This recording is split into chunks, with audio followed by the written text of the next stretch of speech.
wanna get it crunk in the club, crunk in the club, with a crunk in the club, crunk in the club, crunk in the club, crunk in the club, with a get it crunk with a couple hundred thugs. Crunk in the club, crunk in the club, with a crunk in the club, crunk in the club, crunk in the club, crunk in the club, with a get it crunk with a couple hundred thugs. Everybody round, everybody round, everybody round, everybody round here. Everybody round, everybody round here. Know we getting hype. Everybody round, everybody round, everybody round, everybody round, everybody round here. Know we getting hype.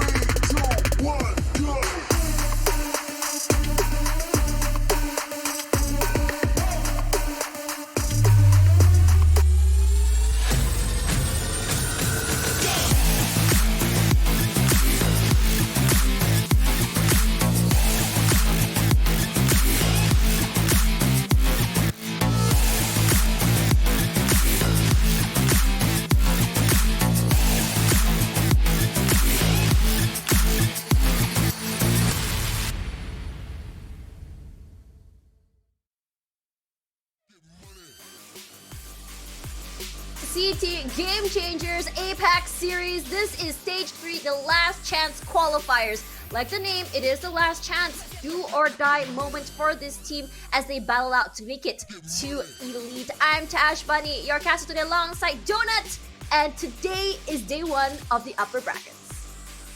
It is gonna be exciting. There are already a lot of teams in for Elite, but 2 slots left, so a lot of these teams are gonna give it their best shot. They're gonna give their best when it comes to everything else in the line. Of course, the slot is gonna be helping them, but at the end of the day, it's gonna help.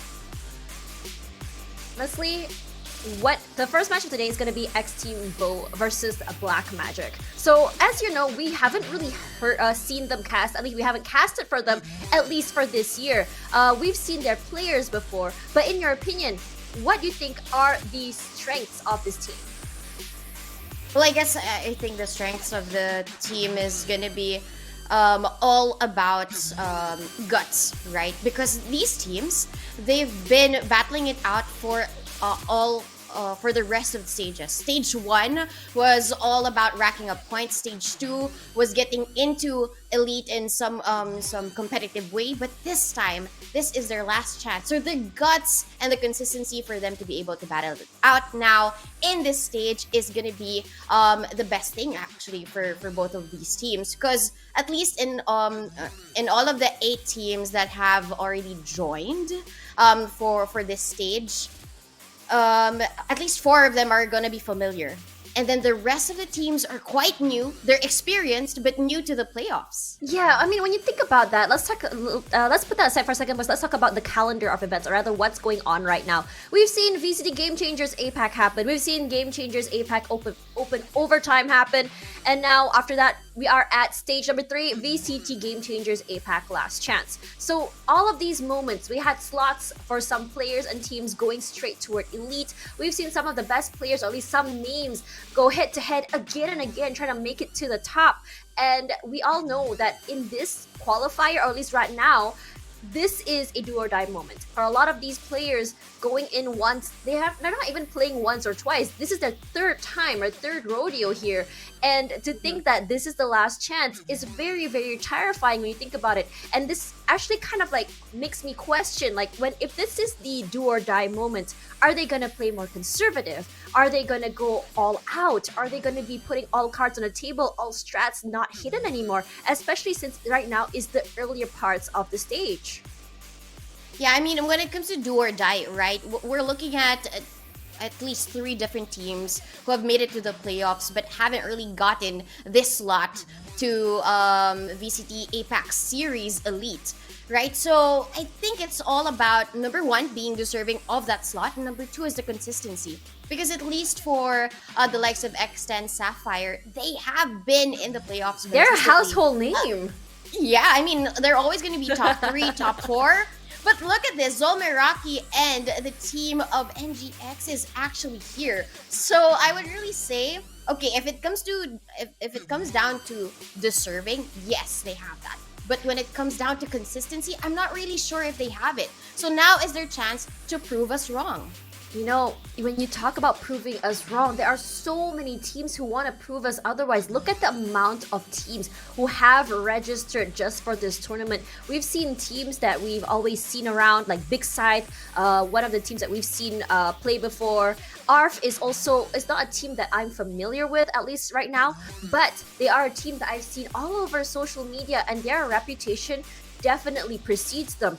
And also, like right now, when you look at this last chance qualifier, out of all of those teams, these are the teams that made it through. We have W Streak FE, Big Side, X10 Sapphire, Madness Zen, ARF Starlight, Black Magic, Bass 6, as well as X Team BO. And out of all this, what's really exciting for me is the fact that X10, this is obviously their last chance. They come close, but not quite making it, especially in the stage number 1, where SMG finally overtook them. And number 2, Madness Zen. In a lot of situations, we don't see a lot of at least Malaysian teams come through, and seeing Madness up there makes me so excited because there's no more Thirst Red, at least from what I see. Yeah, I mean, things have evolved from the very beginning of stage 1, right? Because you have 6 opens, you got to your open overtime, and now we're here. The fact that you're saying do or die is really gonna be the case, because if they don't start showing up, they don't start doing, they don't really start proving us wrong, then they're not gonna get it to the 2 slots. Because at the end of the day, 8 slots now for the playoffs, and it will just boil down to 2 that will come out on top. And the qualified teams, what is that? Not just going to be the slots, but also their fair share of the Lions prize pool. Oh my god, that's quite a huge prize pool when you think about it. But I think the players are thinking beyond the prize pool when you think about it. They're thinking about their eye on the prize, which is elite. And, you know, if you look at the brackets today, we're going to start off with BSX and MAD. That's also going to be happening on FSL2, I believe. And you also have XBMG, and then ARF X10 Sapphire, and then Big versus WSF. So out of all of these 4 matches, which one are you most excited to see?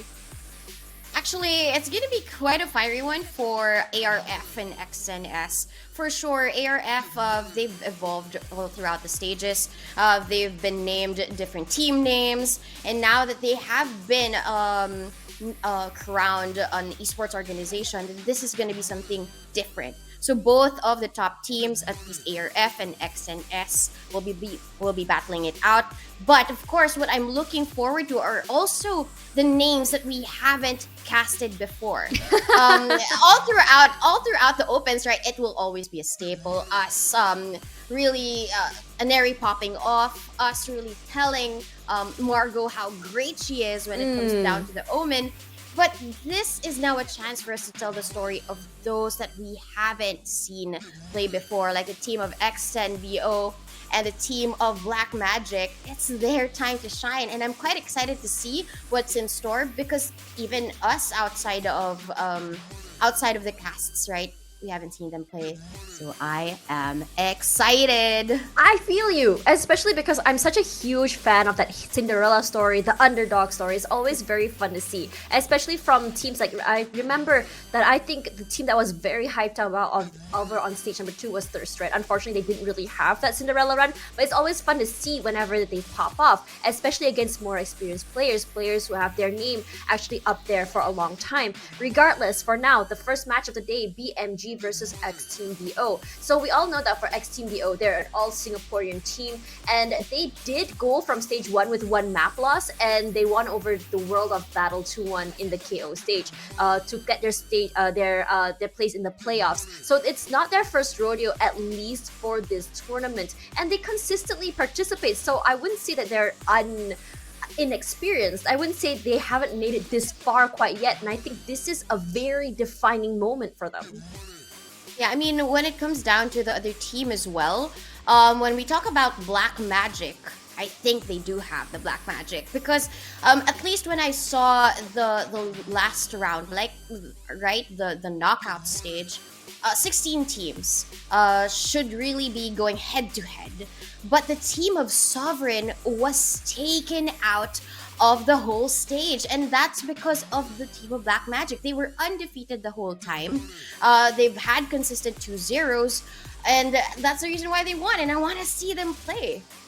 Personally, I haven't cast it for them just yet, but the fact that you mentioned that they took down that team is always making me gonna have like a double take in that situation. I mean, if you look at why how do you say her name? Yamroll. That's Yamroll, right? Yeah, Yamroll. Yamroll is such a cute name. Okay, so coming back to what I was talking about, her agent select, at least for her agent picks, Jet and Raze are 100% win rates, and it shows a very, very aggressive, not necessarily aggressive sort of situation. Like, it makes us question, is she a very aggressive agent that makes so much space for her team, or is she the type of agent who walks with her team onto site together? It's all so many different kinds of playstyles you can expect from her. Now, coming from all of these, you said that you've seen them play before. Out of all of these players, who is the player that you really want to look out for? I think it's gonna be 1,000 miles. When it comes to her agent selection, she's gonna be the type of support, right? I mean, all eyes will be on the duelists, the chambermains of VCT, but you don't really fix your eyes so much on the support. But at least the consistency is there for her when it comes down to the Sova. And we're looking at X-Team BO here, their roster. As you can see here, we have Inter, Olulu, VK, Snow, and Valentine. And according to our stats, Snow is somebody that we should be watching out for.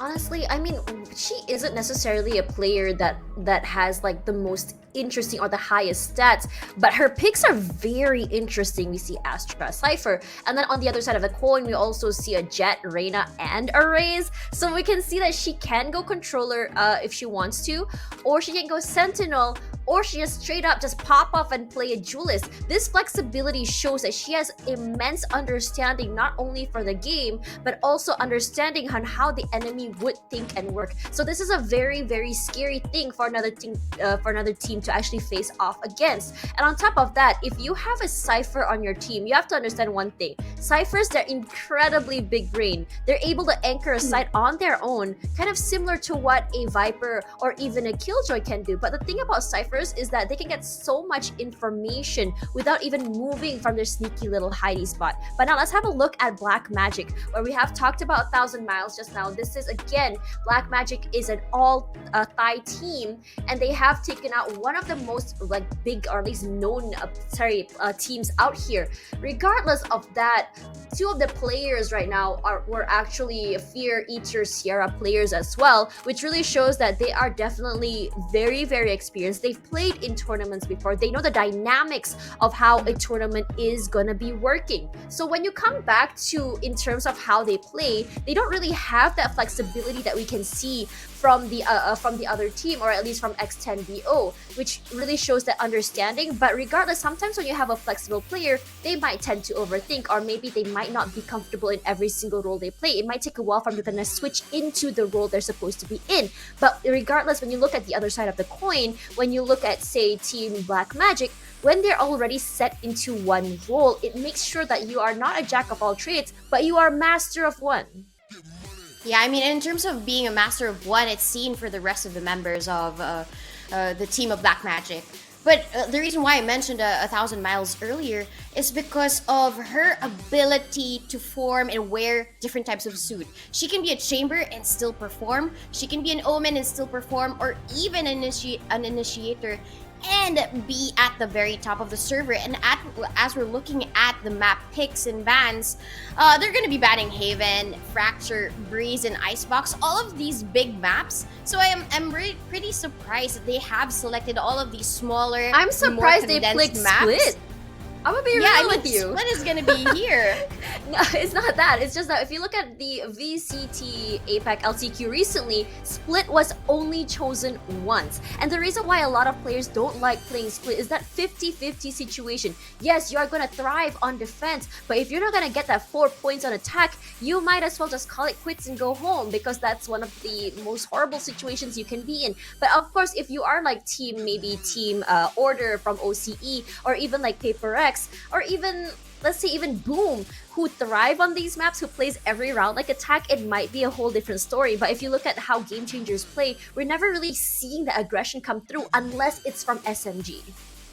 Yeah, it's either it's gonna be from SMG or the team of Alter Ego, but they've decided to really push forward with the other bigger maps because there is an opportunity for them to mix and match different types of play styles and different types of strategies, right? But here in Split, I love that you mentioned it. When you play Split, it's either you're gonna be aggressive on the defense and take map control away from your opponents to make sure that the numbers really roll for you.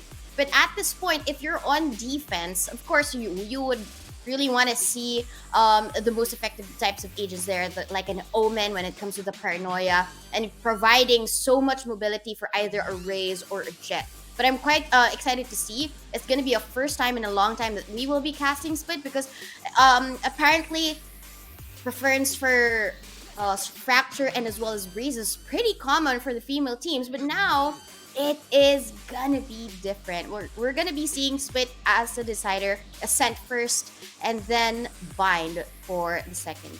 You know what's very interesting about this? If you look at a lot of the main VCT APAC streams, or at least their players, Fracture is usually chosen as like a trump card, as not a lot of teams have still figured out the map just yet. So if you do well on the map, you basically have that trump card. But I have a feeling that Bind is that trump card, at least for them. But for now, we are going to be going into Bind, and this is really exciting. One of the, I would say for me personally, I think this map can be very tricky to navigate. It doesn't necessarily have a middle area to take space. You have to take control of the teleports. Regardless, I'm really curious to see what kind of compositions will come through. We all know that Raze is so great on this map because of how many corners she can clear, and you know, you can actually throw her utilities through teleporter, just catch people off guard. But for now, it's gonna be a Fade, and I'm really liking what VK has chosen here, just because I feel personally that Fade can give so much value on this map, especially since her haunt can quickly get that mark onto someone if it's not destroyed immediately. And it's gonna be the Fade Sky comp that, if you know Nigma Galaxy's coach, Trix really love.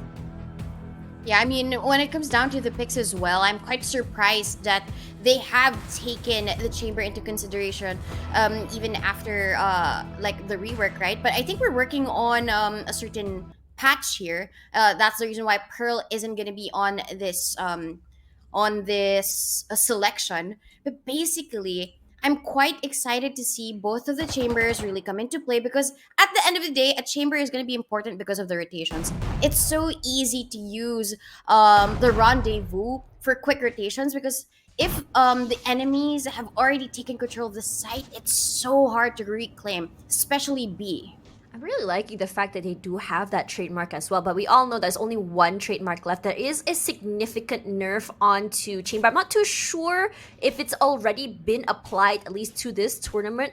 Regardless, there's still a lot of value to him, especially when you see in terms of compositions. We are going to be both seeing I think it's going to be a double initiator for both teams, but yet different agents. Now, for what 1000 Miles has is a Sova. So what a Sova can give is that hard recon. And I think it's really great because when you have a Sky with you, she can actually help clear out those corners that the recon might just miss.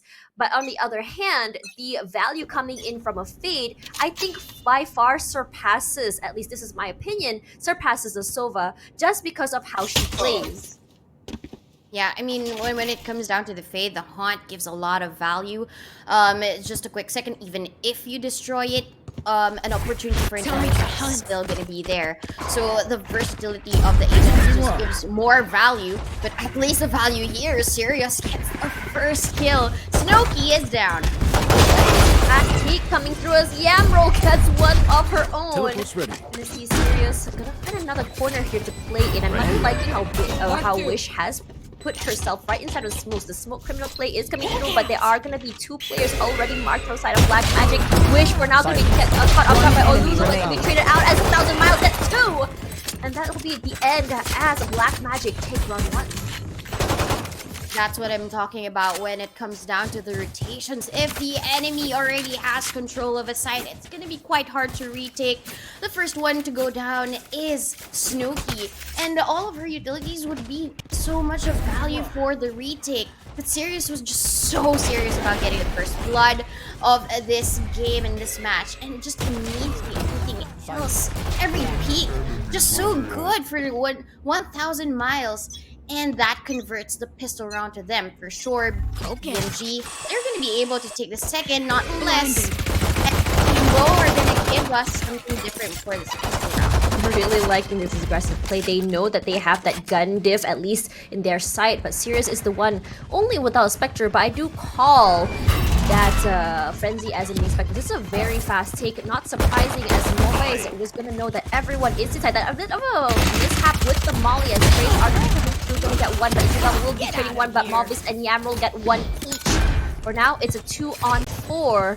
Sirius once again will be one of the players eliminated first. We're gonna be seeing a slow pace here as Olulu will be just waiting in this corner here. They do want to at least take or get some value from this. Olulu so very low, 52 HP left. Taking their time, they do want to make this at least a little bit expensive. As now there's only 1 left as Olulu gets caught off guard there by Wish. Wish and the other members, they don't have to peek, they don't have to over peek. They do know that Valentine is so very low, and it's going to be 1 quick attack as Wish will be wrapping up the round. And Wish has been super performing, at least how she plays with the smokes and her utils. Black Magic with those quick takes didn't really leave any room for XTB to move within the map. Yes, they were waiting, especially when it comes to the classic and the pistols, right? They were just waiting to maybe bring down 1 or 2 or even more, but it was just uncontainable. BMG just really pushing forward with an SMG. That's gonna be a lot of things now though for X Team Bo, because they're the ones aggressing forward. I'm not too sure if it's gonna control any of the situation. At least map is gonna be theirs, but kills not yet. Drone. Smoke's down. Loving how the reactions coming through as Interval will be caught out there. We do know that there's 2 on site. They have to move away there from the shock dart. But the Randers, we're gonna catch her off guard. Interval quickly gonna get the head of Miles there. And Valentine gonna get a lot of value there with their rifles. Gonna get a flash out. They're right beside each other. They didn't realize that. As we're now BMG stuck in a very, very scary place. Sirius, once again, she didn't buy anything, but the wallbang will catch her out there as well as the full bot. And for now, Interbell reacting 3k in her pocket. Sirius does want to at least get 1. She's very happy using this headhunter here, if you see how she plays. But for now, I think she's going to be happy just when she does hear those footsteps. Immediately repositions, not going to get that value, but is going to be marked as both of them going to have a nice crossfire as 4k for Interbell. That's what you want to see from controllers, right? Provide a lot of control, and that's what Interbell was able to give for that map. I mean, Move was able to get 1, but after that, the quick response for Interbell to get the last 2 was just something great to see for control here. And immediately they get 1 on the board. They were left with 1 kill, right? VK came down, but at the end of the day, it's still gonna be healthy for them because BMG, they're also on a full buy. This is where things get serious as everyone is on even ground. Prowler? Not a Prowler, sorry, Interbell with 2k in a pocket. Interbell already has her ultimate, by the way, just saying. That's how many kills she's already gotten throughout all the rounds. And I'm really liking this aggression coming in from XTB. As for now, BMG, they have to find another way inside as they already lost 1. Already see VK as well as 1,000 Miles gonna be trading out 1 for 1 here. Snooki is still waiting the corner. Gotta handle that trigger. This way she looks away. She looks away at the wrong time. I think she might know it for now. She still gets that. Regardless, straight to the head. It's Maybe Wish is gonna be getting that out. Still gets one straight to the head. He flash here, moves out, swings, gets two. Yes, she does. There's only one more left. It's only Snooki. Wish is getting all the value in her pocket. She is popping off. Launching smoke. Now, the Wish is her command. She gets 3 already, but I'm not really sure if she's able to get 30 finish seconds this left. round off in her favor. But Snooki's Spike planted. pretty low, and the rotation's gonna be so long. But at this point, Wish is actually gonna wrap around through her smoke She to doesn't catch have to stay. Snooki off guard. But at this she doesn't point, have to stay. Snooki, she's so low, so probably there's a little bit of a miscommunication on their end. But I think Wish just really wants to get this round for their favor. Wish, all she has to do is not peek. She can play for post plant. She has that orbital strike come through. Snooki has to go away. Wish here, playing from the backside. All she has is just need one tap. She hears that and immediately gets it to the face. Gonna get it, but there's no more time. Does she get it? She's gonna be sticking it, but no! That's what Wish has to do. It's gonna be clutch. As we see Wish just go crazy over there. That's just so crazy. I mean, Wish was just really down to the wire. I mean, if it wasn't for the time, it could have been a round for Snooki. Snooki was so great at really playing it smart, trying to play the defuse, but Wish just delivering that 3K was mind-blowing for me. And at the end of the day, her intention of trying to stop the plant just converted. I mean, and then time was in their favor. A whole different level of seeing our brimstones up here. Just seeing them super perform. Not gonna get any value from that recon. Gonna be clearing out the site there with the recon. Really liking that. For now, maybe clearing that corner. But I don't think it cleared the really close corner, but there is no one there regardless. That's both shock darts used at the same time. But now Sirius, barely missing that. But look how low they are already thanks to all those utils. Valentine watching up mid side here. There's no one gonna be there in terms of rotation. Maybe she will just be waiting catching here. The smoke is gonna least dissipate. Snooki. There's not much time. Those are Yamroll will There's not be a that. lot Have to teleport away, and Yamroll the smoke that's remaining, is but gonna they just want to move push up there. They forward. have full They control. don't know if Snooki does Snooki get is here behind. behind. Valentine as well. Snooki Even gets the orbital orbital strike. keeps Gonna them buy away some from time. side. Doesn't get the Yamroll value. is all Snooki alone. 3K in the Snooki pocket. delivers the 3K, and It's this gonna is be now down Moritz to left. Move. Moritz, what are you gonna do? They know exactly what she is. seconds left. 62 Angels HP left. her What way. are you gonna do? She does have can a secret, fly, I but I'm think, not at least sure according to her if this gun, is but gonna he be the right can at time least to get pop one, these at least off. for some value. It's Just gonna be waiting two off people angle, there. and she gets the headshot, a 4K Almost for the her. ace, but it's gonna be a 4K.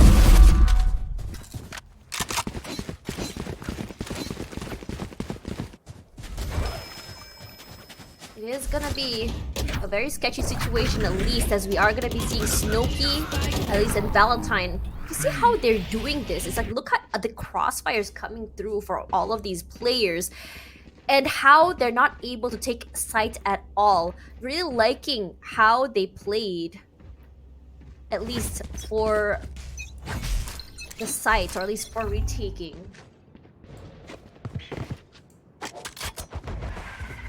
Curious. She wants to be able to get the first blood yet again on a pistol round for themselves, but See ya. Interbell is just so good in these conversions, but with 1,000 miles, make sure even at 8 HP, she's still able to deliver a rifle for her comrade. But Snooki was ready for that push. She was looking towards short, but delivers the showstopper and the kill against Yamroll. Snooki getting that value, and a heal too from the sky. It's gonna be 2 players left here for BMG. Is 2 on 3. They don't have the man advantage, but where are you looking serious? You need to check your corner. Sleepy is probably rolling in his bed right now, or at least rolling in his chair if he's watching. Snooki gonna be getting that value. That's a 4K once again. That's 2 4Ks in a row for Snooki, and I think she has found her momentum and she's not gonna stop. Yeah, Snowkey is just on a roll. Might as well call her Snowball at this point. Because if things Good start one. to snowball for her, it's gonna be quite hard for the offense. We've seen a lot of great rounds for Team BMG, but she's the one able to stop it. Not just because of her aim, but also with sheer timing. She looks for her opponents, she finds them, and she delivers.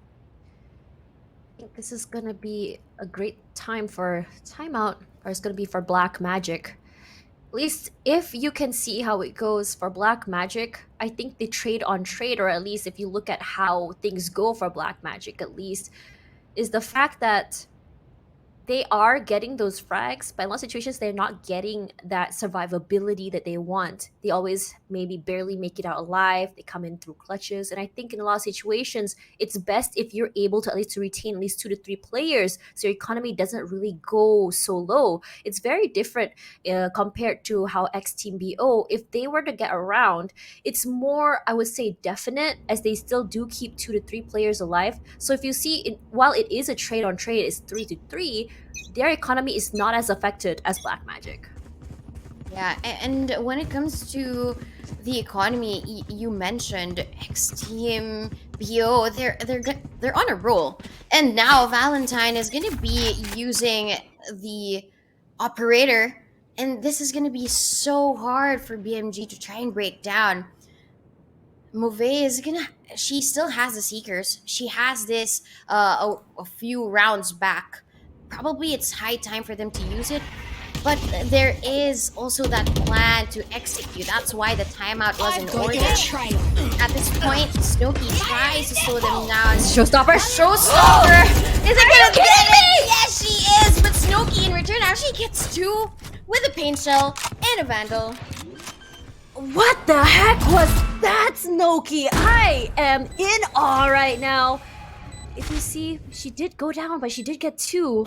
Regardless, Isabel, Smoke's down. this corner here, throwing out those smokes, clearing out those corners, really liking that pre-aim. It's gonna be a flash there, but another Mauvaise is only good for 1 regardless.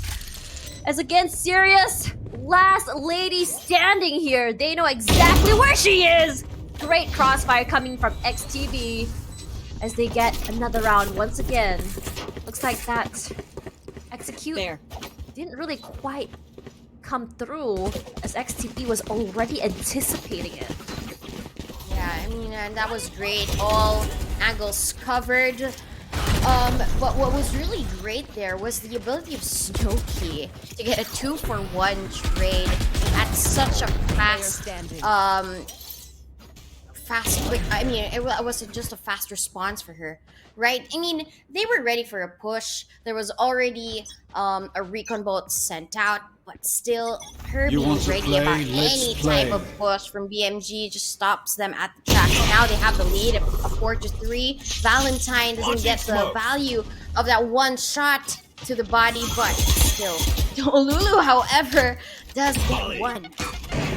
Shells come through. Interbell just gonna be repositioning herself as Valentine does get serious just now. It's exactly what she wanted. She wanted that value at least from the operator. They're 2 lady down advantage. Still trying to get used to saying that. Prowlers do come through. Doesn't clear out this area. Regardless, as Valentine gonna get 1. Prowler does catch 1 off guard. You see Mauve has to move away. It's gonna be 2 hit. Nice cross coming through. It's gonna be a flawless for XTB, and you can see that XTB is starting to find the momentum, find their heat, and BMG has to do something to stop it. Yeah, I mean, the momentum that they're building isn't just about winning the rounds, but them being able to cover for each other. Look at that team play, them peaking all at the same time. They want to secure the economy, as you mentioned. I think X Team BO is so great at trying to recover after a loss.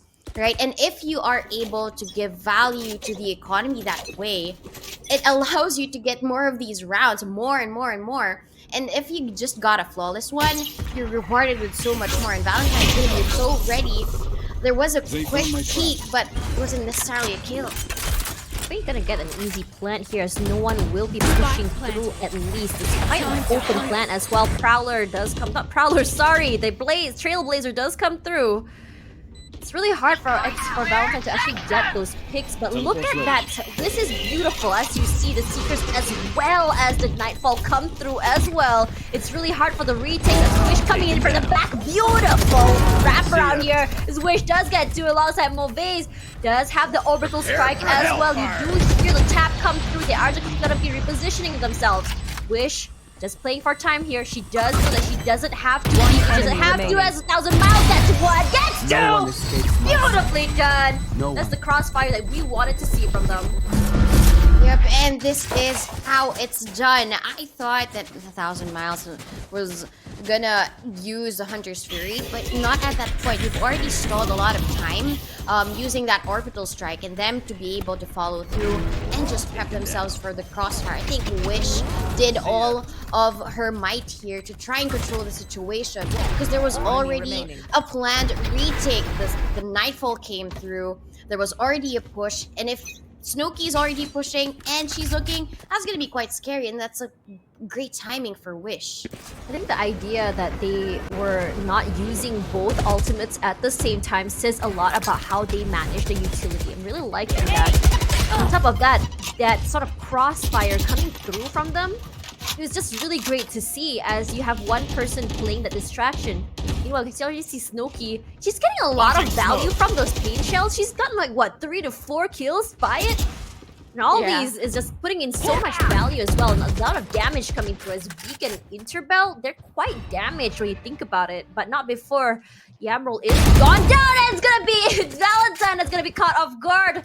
I don't think she expected anyone to be lurking that close at least. The reaction time, especially when you're up, it's a little bit hard, especially if you feel like you need to reposition and you are moving. Smoke's coming through as well. It's gonna be hard to kind of go through from Hookah. They can just wait and play off sound, or they can just wait till these smokes go down as well. Here's like so much space, but here comes the party. She says, misses! What is that? Sabrosa home, and the Lulu will be getting 2 great plays by her, and for now is down to 1,000 miles. And that was just unfortunate. Because of the blind, she missed that ultimate kill. Look at this! Wins 1,000 miles though! She's not gonna get there in time. Lulu just stuck it. And because she stuck it, they win another round. Just unfortunate though. I'm really questioning why she did not use her Hunter's Fury. She's had it for 2 rounds now and she hasn't used it at all. I think the idea is maybe she's afraid that someone might push her as she does that, but you don't have to use all 3 charges. You can just use it for zoning and maybe just kind of like move out.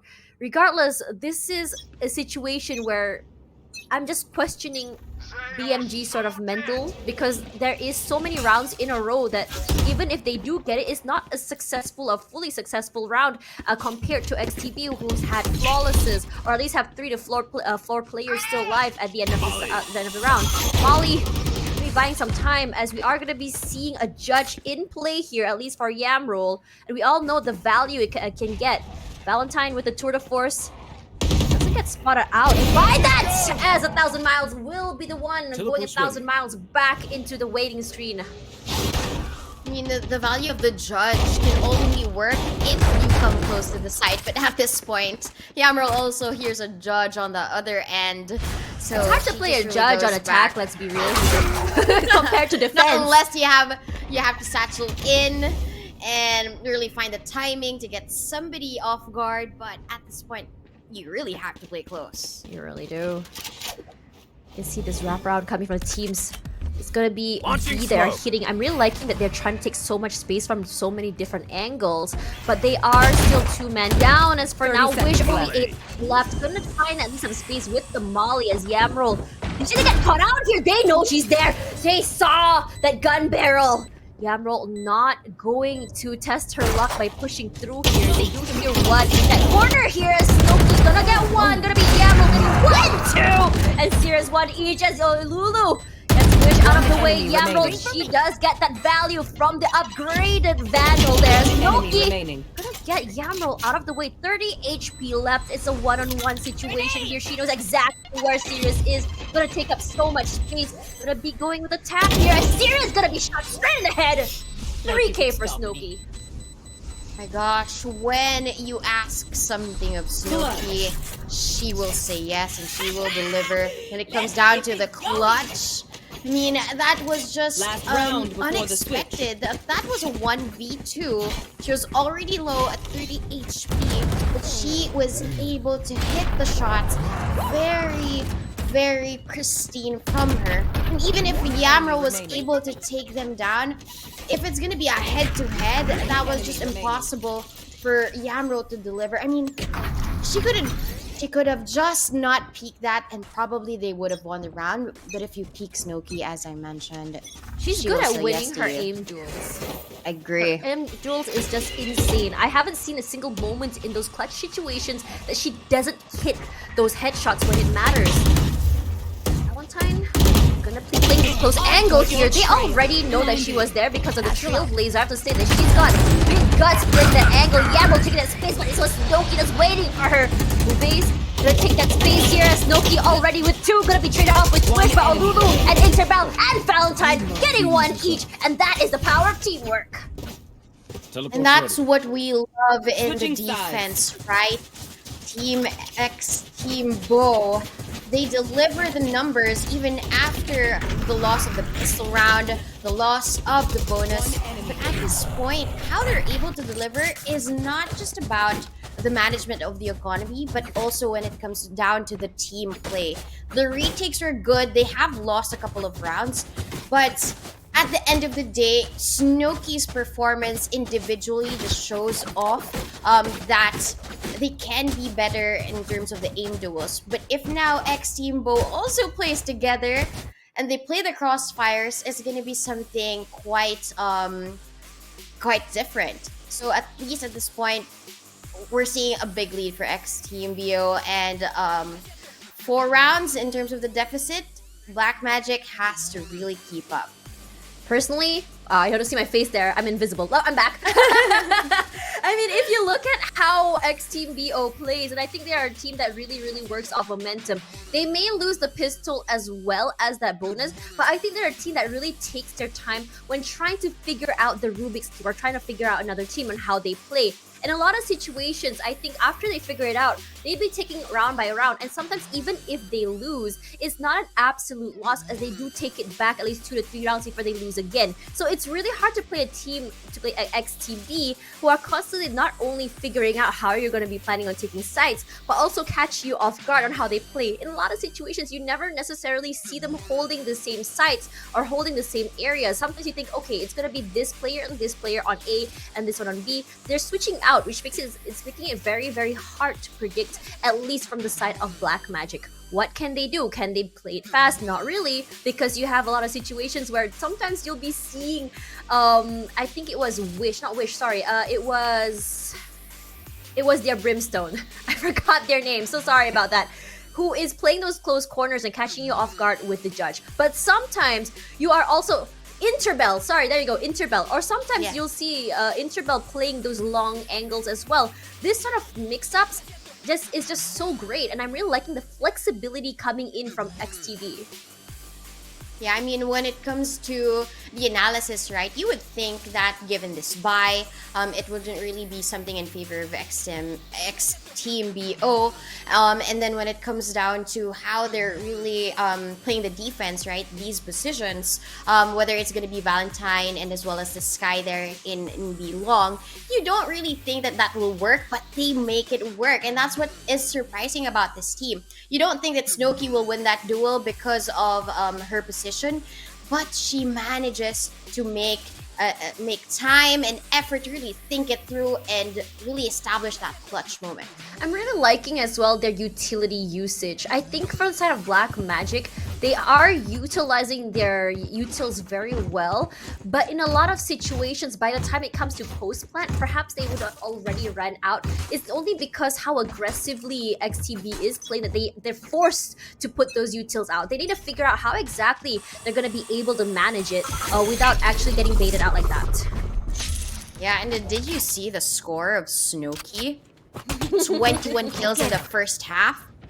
My gosh, I mean, probably that's the reason why she chose the race, because of a lot of things that that can be offered She's in a not map. scared of Teleport's taking ready. space, and she's not scared of using her utils. Every time she uses her utils, pain shells, she gets value. Satchels takes up so much space. It's not the defensive sort of the satchels either. It's always aggressive, and that's how much trust she puts in her teammates. Because you've seen the crossfires coming through. And speaking of that, gonna be Valentine with the first blood here, but she did take Gun some here. damage, but it's gonna be no problem. It's gonna be a band-aid at least there from the sky. Yep, and BMG in terms of this defense being My God, crippled at the Sirius! moment, but Sirius does deliver a remaining. lot of heads, getting the third. But is she able to get the my fourth blood? Quick switch to the classic. She's able to get the fourth. Out of What charges. was that round? Sirius wasn't happy. She really wanted to bring it back. Those head taps were insane. Almost similar to what we saw in VCT Stage 2. MYSG at least. By Pit from Bleed, those head taps were just so crispy. Look at that. She had one left. remaining. She knew how to exactly use. She misses that quick switch. But I have to say that VK really whiffed that because honestly, how is she still alive? That's really the case, right? I mean, when it comes down to the ready. movement, the quick switch was matched with a little bit of a strafe, and that's what won beacon here. that round. It's also not just about the weaponry, but it's also about the skill level, and I'm liking what we're seeing from Sirius. And it might make all of the difference with Interbell just to put Yamril back to sleep. It's great. That gives them that advantage as they're gonna be Interbell gonna be like, you take the gun. You're the one giving us space. Snooki's gonna be very happy. This does give her an even ground there. Smoke's down. Flashing out, playing through smoke here. Wish gonna catch one off guard, but Wish gets two before she finally goes down. A little Valentine does get one. They're gonna get through with the plant at least. They're only one lady down, and they're kind of low when you think about it. Sirius gonna try to get some hits. He does get one head. For now, the continue around the Rosie. Interbell still gets her with the frenzy. And for now, all they have to do, they have a cross. They do hear that Movis is playing at least through lamps. Flash does come out. It's gonna be caught off guard here. Still gets one, but that is that thrifty round. Gonna be taken away from them. And it's looking so good. That was amazing. The first kill was just something that I was surprised about. And it just really it saw throughout the whole round the consistency of the team members when it comes down to the clutch. Sirius was able to deliver, but still Interbell was so quick to get the kills. And at that point, even if you're against a Spectre, but X Team Bo was able to pick up one for their Teleport's own. ready. It means that X Team Bo has a lot of advantage. It's the skill. It's also the raw aim, even when it comes to the frenzy. And now, Look at how it's fast they're BMG with taking frenzy. this. Everyone is just going through beat long. They're not afraid to take up space, but Sirius will be punishing one of them for that. Immediately gonna be mollied away and smoked with the Prowler. It's so hard to push out of the little area as they quickly take up space. This is what I'm really curious about. In a lot of situations when everyone goes through B main, you're sort of funneled here as VK takes up that space all the way on elbow here. Snooki, she is playing this very sneaky corner. No one is at least brave enough to push through the smokes just yet as Yamroll gonna have to be careful here, and for now VK will be able to put the advantage as 1,000 miles will be getting a headshot onto VK, and for now Valentine gets two with the rifle, and Interbell watching the other side. Look how much space they took. Look at the crossfires. That's a team. That's really a team. Snooki was just really staying put there and watching CT because she knows that Brimstone is gonna be there behind her.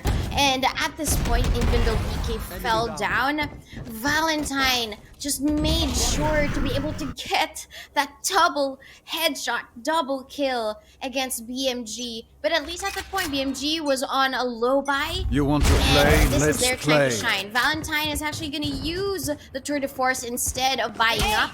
So if she gets a lot of kills with this, it's going to mean a lot. It's not just about what I buy, but it's also about my aim.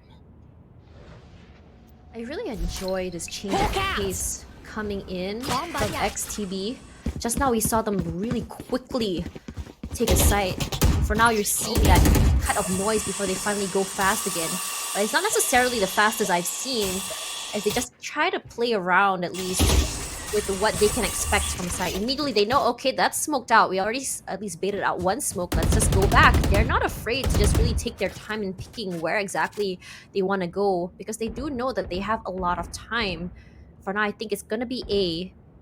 Now BMG, they have no clue where they're going. We are seeing that rotation at least from the side of Yamroll, as for now Snooki is going to be taking not too much space. Just give you a little bit of a heads up into Lamps.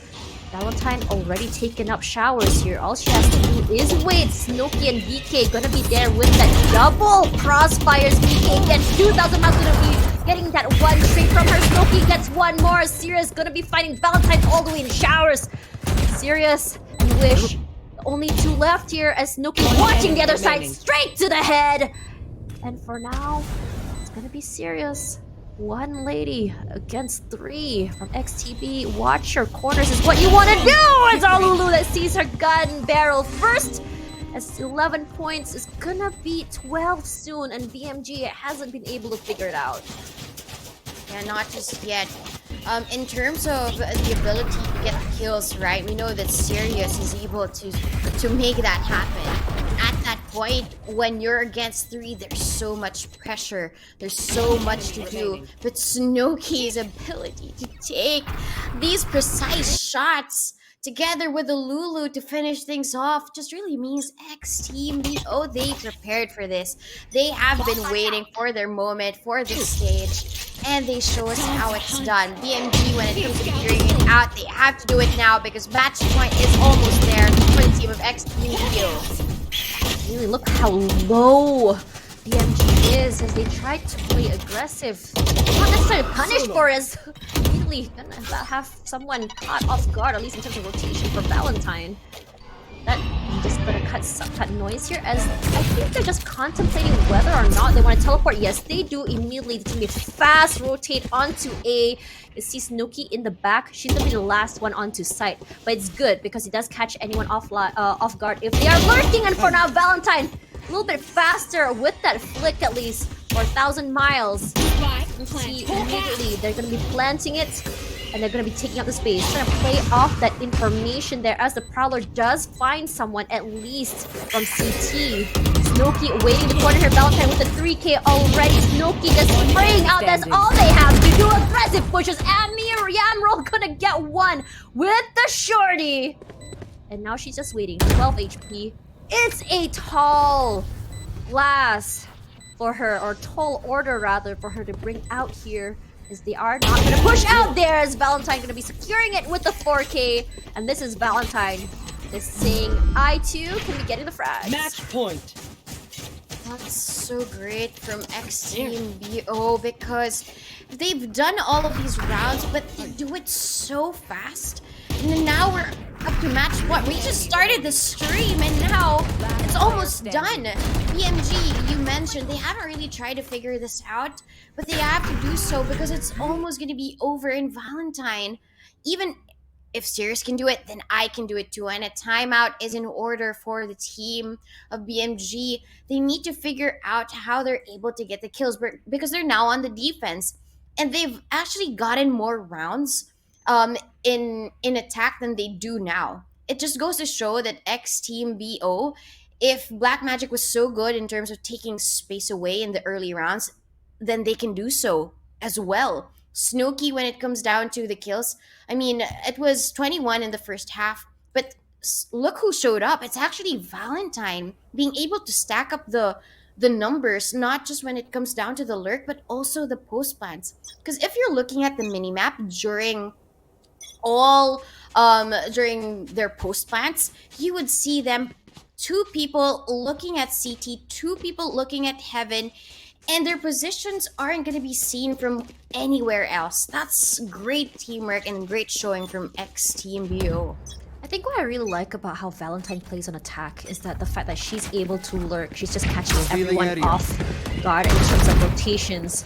BMG is still trying to play this aggressive angle here. But that's the thing about XTB. They're like, okay, they're play aggressive. We can just cut the noise, make some noise, kind of bait out their utils if possible, then just leave them wondering. Because look at how many is here. At least the players from Black Magic is already stacked up in showers. Because it's hard to really predict where exactly XTB will be coming from, because they're not the type of team that comes in from one area, from only one area. They're gonna come from a lot Prepare for hellfire. of space, and here comes the orbital strike as a signal for them to actually move forward. Even the Nightfall is there to try and secure the kills, but Olulu and Valentine, they secure 1,000 miles. Actually gets one with the head Spike planted. Hunter. But Hunter's Fury. But at this point, if it's a 2-for-1, it's not gonna be enough. And this is gonna be match point. So much pressure to get the kill. Sirius gets one hit, but Olulu is ready. The sprays come in, but it's just down to 1,000 miles. It's gonna wrap around. Together with Mubase, but I'm not gonna be sure. This is gonna be enough. The sprays come through. VK does get one. It's a 1v1. And 1,000 miles is gonna be VK is so low! Gonna get caught out here as VK still gets it! Attackers. VK The night gonna be closing the round as XTB takes map 1 for our first series of the day. the first series was just on fire for both of the teams. But I would really want to say X Team BO just showed us how it's done in Vine. Their composition was just really stellar. The use of the chamber for Valentine on attack, just making sure that the flanks are on point, catching them off guard. And Snowkey on the race just showed us, okay, I might not be able to get the kills using a gun, but I have my paint shells to take the kills and my satchels to take the space. Really liking this teamwork. It's really hard to really point out which player is actually shining, at least on that map, or at least for the first series. I mean, if you look at XTB, if you look at how they all play, it's a situation where you can't really choose which one was your favorite player. Like, Olulu did so much space in providing her team with utils as well as giving information. You have VK, who's just so great with how she uses the utility from the Fade. I'm really liking how she plays with her utility in terms of how she throws out the haunt and immediately swings out at the same time, or how she walks with her Prowler, which is honestly the best way or the best situation you can do. But for now, if you look at in terms of stats, it's gonna be the battle of the Razors here. Up for the MVPs is gonna be 11 to 24 kills here from Snowkey, and it's not just her aim jewels, it's also utility kills. Yeah, I mean, when it comes down to the head-to-head, KDA of 3.2 just goes to show that you're not just in it to really defend, you're in it to take the kills, you're in it and you're very effective when it comes down to the use of the utility. I think you mentioned this a lot of times during that time, because Snowkey, she would throw in the paint shell, she would anticipate where it will land, and then she would reposition and she would aim down the sights and get those kills. And that's gonna be the biggest difference here. X Team BO, they have damage of 14.2k. It just really goes to show that they're going ham. They used everything that they have got. But at least a headshot percentage for BMG, they've showed us how it's done. 1,000 miles gives us a lot of these multi-kills. But at this point, the team play was just really tipped the balance in their favor. In terms of XTB, really liking not only their team play, the utility, but also just how they take space. Not only in terms of defense, but also on attack. It's just really hard to decipher where exactly they're going to be coming from, which side are they going to go to. I would like to say that for MYSG, or at least this region in particular, how they play is very fast, similar to Paper X, but I have to say that it wasn't really necessarily that. If you look at XTB, it's more calculated, if I feel. They can go fast. I think we've seen 2-3 rounds that happens, but most of the time, they like to take their time. They like to just kind of wait till 40-second mark before you see the explosive play come through them. But if you look at how exactly they use this, I mean, BMG had their moments as well, especially in the earlier rounds where you haven't really seen XTB really pop off. They're not afraid to take up space, especially from Wish, who likes to play aggressive. But as the rounds go forward, you start seeing XTB really punishing them for their aggression. We've seen so many times the chamber, at least from the side of BMG just gets caught off guard. She isn't even able to teleport away. Yeah, I mean, when it comes down to the timing as well for Wish, they've had their good rounds, right? But the longer that they played this map, the hotter XTP got when it comes to the push in attack and when it comes to the defense earlier in the rounds. And Snooki just kept on delivering each of the kills, and even Valentine at the very end of this phase of the whole match, right? It was just on point for her. We had some moments from Sirius as well, delivering the 4K, but it was just not enough. The team play, the synergy, the energy from X Team BO was just really unstoppable here in Bind. On top of that, when you look at XTB as well, I think they really know how to play the map. And you see how they position themselves and how their utils come through as well. I mean, we did question some mistakes. Those mistakes are glaring coming through, I think, from XTB as well. But you are going to be seeing that bandage solution come through immediately after, which really shows that they are an ever-evolving, ever-adapting team. Regardless, we're going to go to map 2 later. Will it be a 2-0 or a 2-1? Don't go anywhere because it's going to be more VCT Game Changers APAC after this. Don't go anywhere.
And was just fire for X Team BO, but Black Magic, are we gonna see that magic for game number 2? Because Ascent is gonna be the next map. My name is Donut, and with me is Tash Bunny, and we will be your casters for tonight. It's gonna be really exciting as Bind, one of the, I wouldn't say the most decisive, but rather the most fiery opening matches we've seen, at least for day number 1. It is the first match of the day after all. It is the first one that we've seen. But going back to that, XTB really showing us what teams are made of, rather, instead of dreams. Yeah. As they know how to take sites, they know how to play well, and they know how to show how aggressive they can be. Now, going into Ascent, map number 1 was XTB's pick, and as we move, BMG's pick, and XTB won that in a very decisive 13-5. The question now is, can XTB defend their map is the question, because Ascent is one of the OG maps. It's very, very hard to really see a more decisive win on this map, perhaps because everyone kind of knows or at least has their own ways of playing it. Yeah, I mean, in terms of their selection, right? The reason why they selected Ascent is because they have a higher win rate here. When it comes to experience, they know that they're good at this map. But actually, Bind, when I checked the stats earlier on, they didn't really have that much of a success rate there. But they won anyway. It was just really more of that sheer confidence that they showed. And here in Ascent, for sure, if they selected this map, that will exude even further. But at this point, BMG, Black Magic, they have to show us, they have to cast a spell on this map because they need to be able to get this win in order to get to the decider, which is split. This is honestly a very interesting situation, at least for Black Magic. As we all know, that is their map pick, but the fact that they are caught off guard, I think that's the fact, or at least the reason why at least they locked in Bind, not because of how good they are, but rather they were hoping it was going to be the trump card for them to at least get that 1 point over XTB. Regardless, for Ascent, as we move forward here, it's a lot larger map compared to Bind, and there's a lot more spaces that you need to take space in order to take a site. Especially when even if you play on defense. Mid control, very important. But we have seen teams, at least on VCT APAC, who don't really play that mid control, but rather just taking that space, or at least moving each area into a puzzle piece, taking space in that area, watching their backs, and just slowly moving onto the site.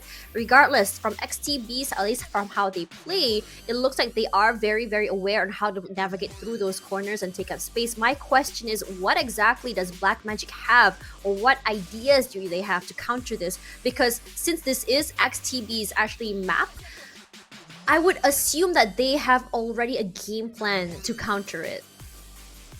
I mean, when it comes to the X factor that Black Magic can have, it's actually the duo between Yamroll and as well as 1,000 Miles, right? If you have an initiator like 1,000 Miles empowering Yamroll in this map, then that could lead them to winning these rounds. Because at this point, especially during their attack, they executed well in the sites of A and in the sites of B. They were just thrown down by the sheer aggression of the team of X Team BO. So at this point, in terms of Ascent, when it comes down to the aim, I guess X Team BO has that edge because they've already warmed up. Snowkey finished so strong with 24 kills in that map, right, with a KDA of 3.2. But what does BMG have to do? They just really have to take control. It could be the mix of the initiation from 1,000 Miles, because we know her to be that type of consistent player. So whichever agent that she will choose, the assistance, the support that she's able to give the duelist is gonna make a lot of room for them for this map. In terms of win rates for both teams, Ascent is fairly good. But if, in terms of how many times each team has played this map, you see that BMG actually has less plays. It's 5 times for a tournament, at least for tournament side for X Team BO compared to BMG. So I do feel like X Team BO does know what they are expecting going onto this map. I'm a little bit worried for Black Magic here.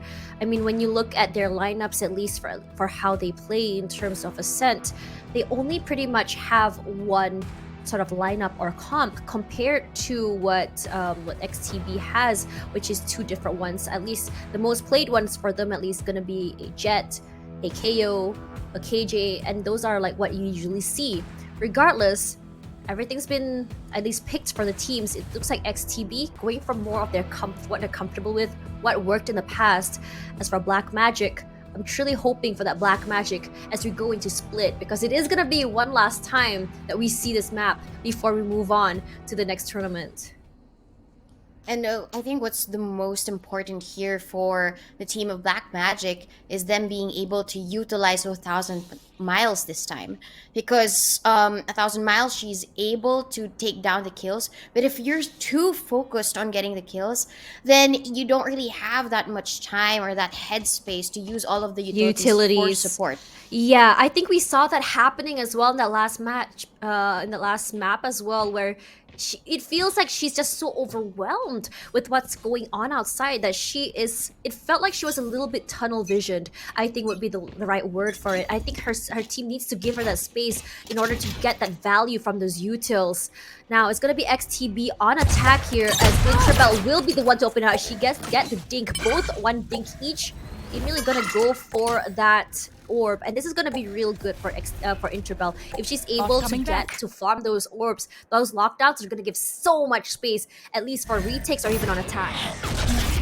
Yeah, and what's important really here is the ability for them to push out, right? We saw that in Bind, and they did it so well because it was just overwhelming the sites. But now BMG, now that they're on the defense, they play a little bit back.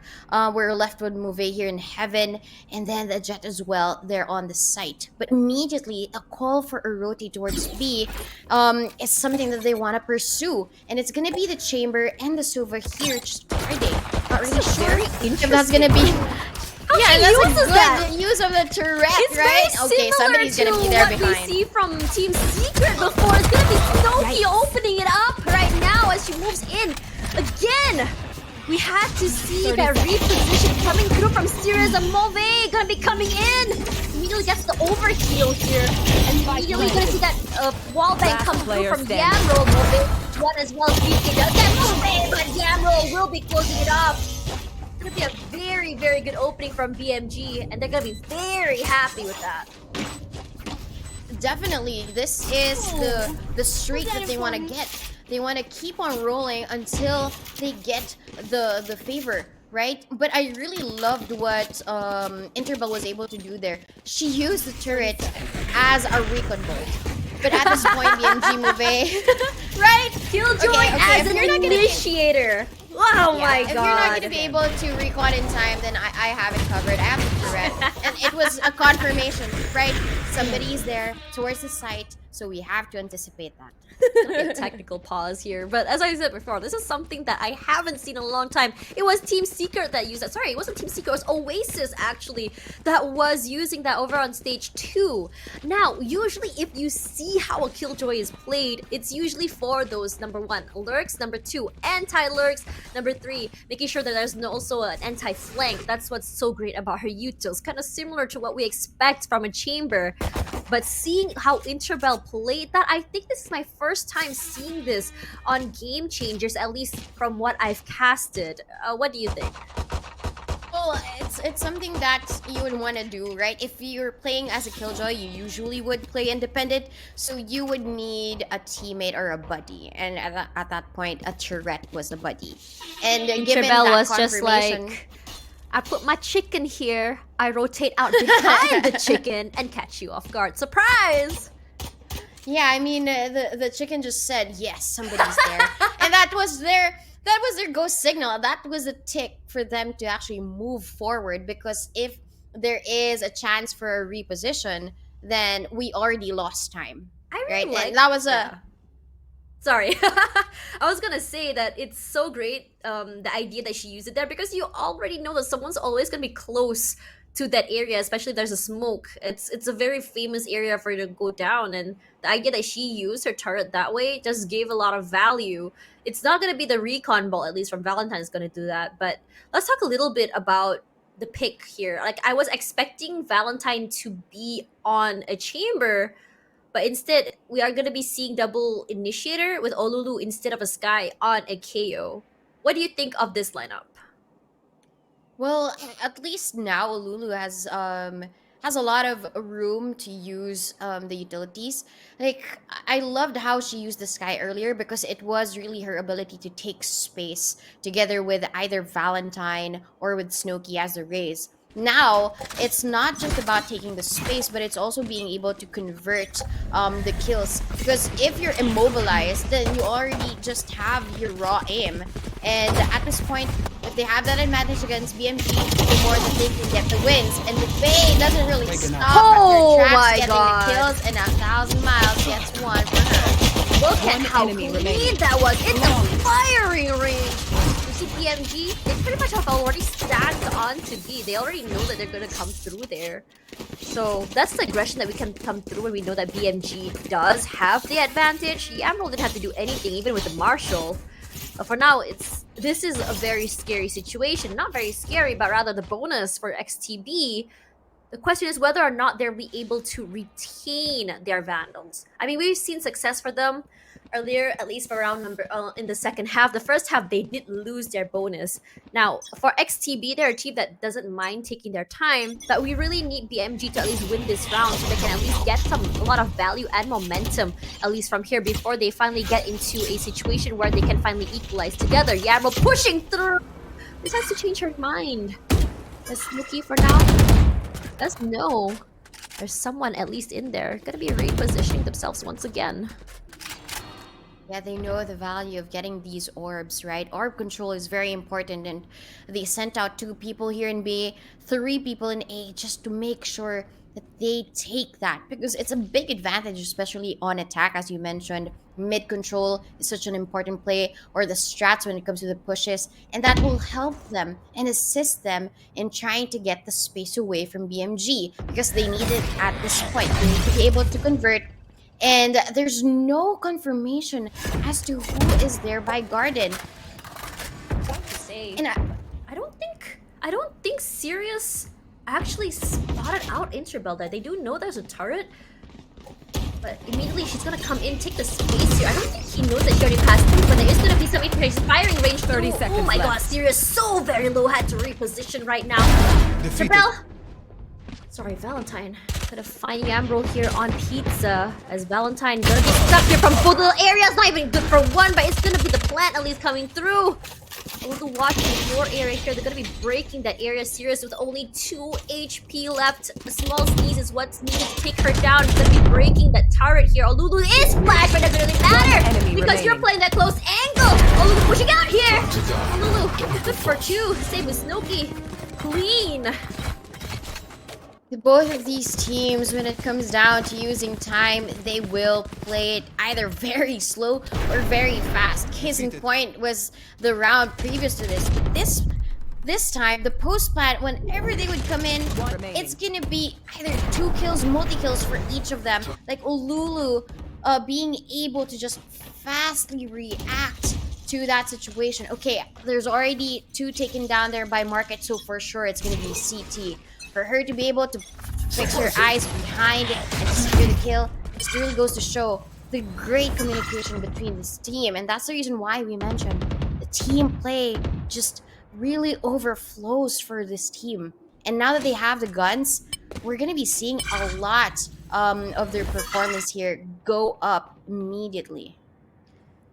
Really liking how Olulu is using her knife as well, very early, just to clear out those close corners as well.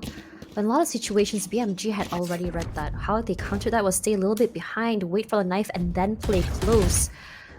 But again, mid-side, they do see that smoke. Yamroll, very big, at least very big risk playing there in case someone were to swing out. But she does trust her teammates at least to get this pick first.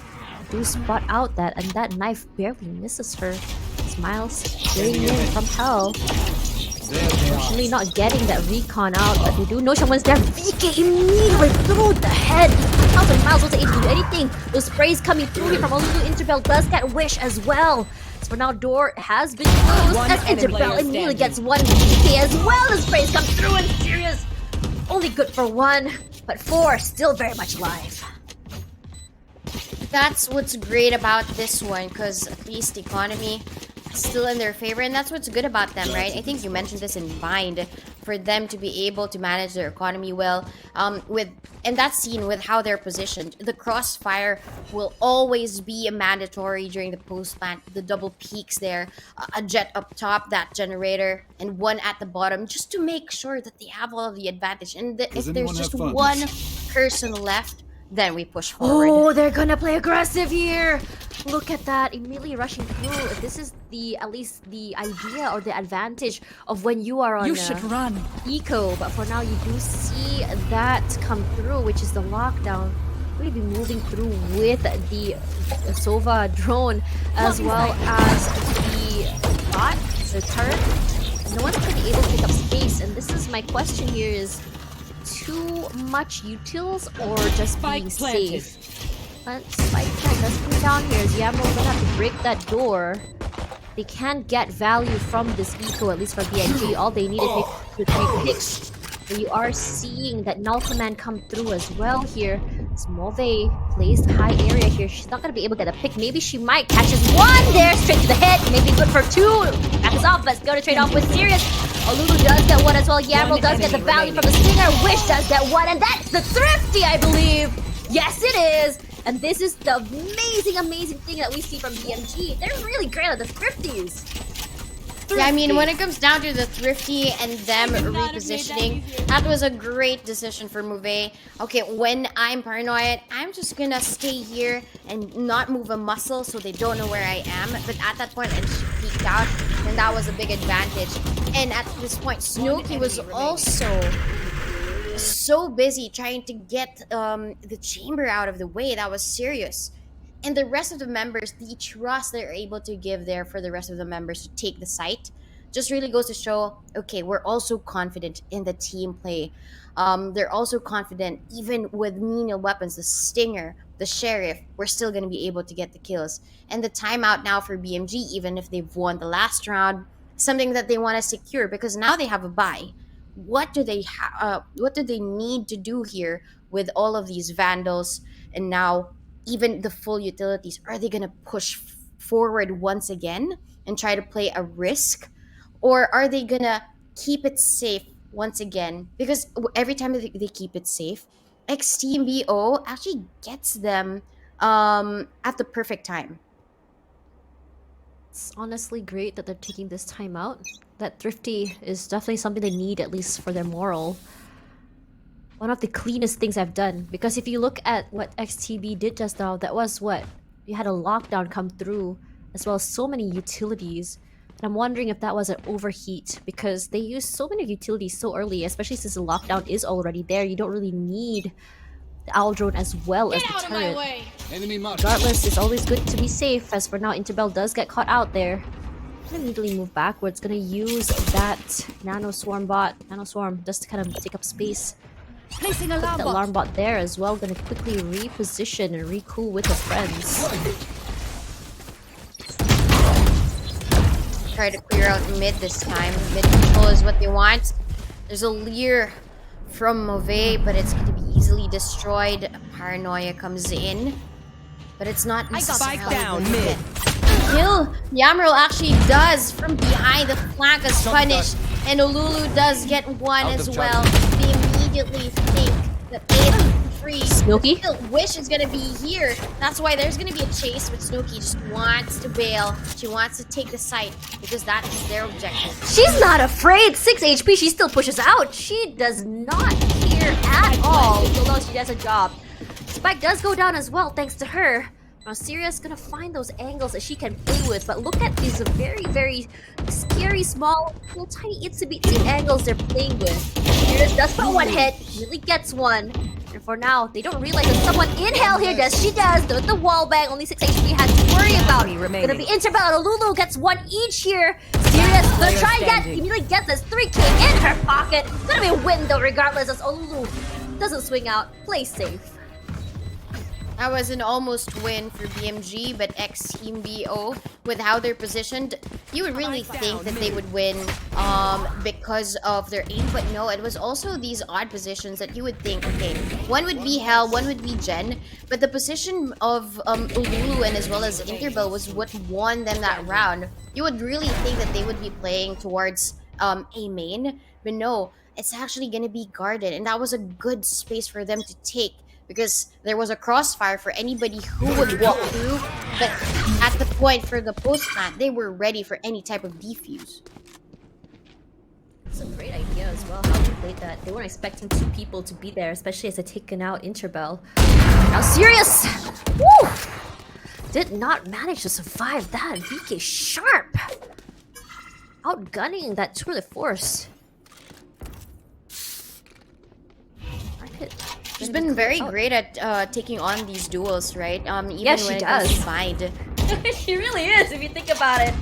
That's how great a VK is. That's how she managed to just win that 1v1 on Bind as well. Null Command gonna be popped out here. Here is when the explosive plays happen. Sprays come through as Movit loses quite a big chunk of her health there. Snooki pushes out forward. Flint does come through here. Wish does get one, but Snooki gonna retaliate.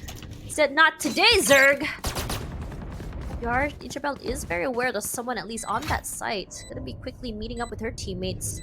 Good call at least to know that no one has fully rotated just yet. VK playing this very close corner here. And Miles gonna win this LE Speaker's advantage, but Olulu from underneath does get one, trades one out as well. Snooki from the side gonna save her, but Olulu is gonna go down. Movitz with the tap knows there's one at least in long. They're gonna try and swing together here. 1, 2, 3 gets one, gets two! What a flank from Movitz! Gonna get this. Gonna just get an extra point over XTB. That was so great. Instead of just faking another defuse, she just pushed forward, and who would have known that there would be two just lining up for her. That was so great of a decision, and that's what we want from movies, right? She also gave that type of confidence there in mind, but her as a Reina now just gives her a lot of that advantage. Once she has already healed up, she wasn't afraid. She took on the duel. She gets a double headshot. She's very aware of how she can play it. Either you can dismiss away if needed, but because they're just so close, it wasn't hard to just get the spray transfer. Again, I think this is BMG starting to get that confidence if you think about it. They're playing these very aggressive angles as well. They're not afraid to just kind of trade out at least early, even before they hit the site. And now they want to try and go back B again. At least this is going to be the default, right? The Killjoy getting the orb, because it's so much of an advantage for them to get the lockdown in place. And even the orbs there in A. Yeah, she's been farming. Yeah, she's been collecting it. No one gonna be pushing through quite yet. Really liking this sort of like patience coming through from XTB. That's what makes it kind of hard for BMG to kind of pick them at least one by one. It's Sirius. We all know that Sirius is great at the opening shots. It's either she gets the opening shots or she'll be taken down. It's always VK that gets her first as well. But look at this quick space taken out there. Gonna get 1, 2,000 miles finally shining on the line, perhaps. But VK gonna say that's enough for you. Suddenly you do hear the teleport come through as well, straight to A, as you do hear the cut-off noise. But this long rotation is gonna make it hard for them to get onto A when you think about it, because their timing in terms of their rotating in is a little bit too long. 13 seconds left. They got a rush right now. Snooki immediately gonna get onto the side. Here's phase out, but Yabro is waiting for her with open arms. XTB, Lulu, and VK get one each right now. They have to worry about only Sirius with the up. That's one. Can she get two? Well, Right, and Office is there as well for her. Oh my gosh. That was a decision that she had to make. Do you kill the one who's pointing at you? Or do you kill that person who's planting the spike? And that was a great decision. It was the spike planter that was killed first. And that's why they get the round. It was a shortcut to a win. You saw how 1,000 miles played that through the smoke just now. Her timing was impeccable. Right as the smoke went down, she manages to know the spray. The spray's through. That's how fast her reaction is. Now, my question was that rotate from XTB. They actually put so many utils onto B already, and the rotate they took was just a little bit too far because they don't have mid control. They had no choice but to go in through spawn. But because of that, you heard a teleport already coming in from Wish, and the teammates were already moving toward A side because they were just waiting in through mid just to catch anyone off guard if they were coming in through market. So this idea from BMG to just play so many different areas is catching them off guard is one, and two, they're playing an area where it's very efficient for them to meet each other as soon as XTB hits the site. And that's great, right? We all know X Team BO to really, really play it slow, and they've been winning these attack rounds because of that, making sure that they get the kills first before they push through. But at that point, if time was already running out, you're so pressured to get the plant in, you didn't really think about where you're planting. Was I safe there? And BMG just took advantage of it. We're seeing a change as well in terms of how they start each match. It's always going to be Interbell on B main with her turret, and then suddenly it's quiet. So you saw immediately Movids just gets rid of the turret just like that. So for me personally, I would really like a more flexible approach to that, not just doing the same thing, because you can actually put your turret other places and get it value elsewhere if you're very creative with it. It might be something that they have already thought of being effective. That's why they keep on doing it. But at that point, BMG is reading them like a book. Now that they're on eco, they have to push forward through B, and they haven't yet gotten any kills. So it's gonna be a 5v5 retake. Gonna be doing a retake here. Valentine just trying to get the information here. Slowly gonna be pushing out through B main. Gonna try and catch those rotators early, but there's no one there, honestly. A little bit too far, but the recon does get rid of. Sprays do come through, Snoopy does get one. Mobbins and Miles gonna get one. Lulu gonna get at least one, but there is the Hunter's Fury as well. Wish sprays out Interbell. Lulu gonna get Wish, but Mobbins is there to bring him down. They don't have to worry anymore, because there's only Valentine left. And the question is, like, Valentine, why were you so far away from your teammates at that point? Yeah, I mean, at this point she wanted to play for her ultimate, right? But it wasn't enough. There was also the lockdown in play. If you're gonna be on eco, then you might as well want to use all of the possibilities of your utilities. But at that point, she just stayed there like a turtle. And that's why I think it was also an early use of the Hunter's Fury for Valentine. That's why they weren't able to get anybody else, because everybody else was moving. Nobody was stationary during the retake. So probably just a misdirection, miscommunication from the team, but it was just a missed opportunity as well. It's a very aggressive XTB now as they're gonna go fast. They do have the lockdown in place as well. Wish gonna be smoked out of the site. Lulu just waiting at least to clear out the area. Let's see where that hits. It's gonna be right behind Gen area. Just pick up space here so they can be able to get on site. Plant does come through here. You also hear the Hunter's Fury come out as 100,000 Miles just get Lulu out of the way. Plant does happen though. He's gonna be fast with that despite the double peaks coming through. Snowkey playing his aggressive edge. Sprays through his glow. Just the one, not fight up to get two. His Wish is gonna say nope, that's enough. Able to go right here. You do hear the nano swarms just put that damage in. They are gonna have that post-plant situation come through. Does get one with a shotgun. Wish gonna get Interbell through. 1,000 Miles is online. Defuse does happen. That's 2 in a row for BMG. They're looking so good. Yeah, when it comes to X Team BO, they've been using all of these default plays. Not just when it comes to the push, but also when it comes to the post plant. They always leave Valentine so far behind, when in fact that she could be used as an initiator even during the post plant. If she wasn't so far back, then they would have been able to get the kills, right? But the decision to play back comes with a risk, and that wasn't a risk that really was in their favor. Well, they just tanked that like a champ, honestly. But you do hear the pop-off of the Stormblades coming in here. Snowkey gonna push forward, at least looking to get the value sprays. One not quite. A Lulu straight to Yamro's face.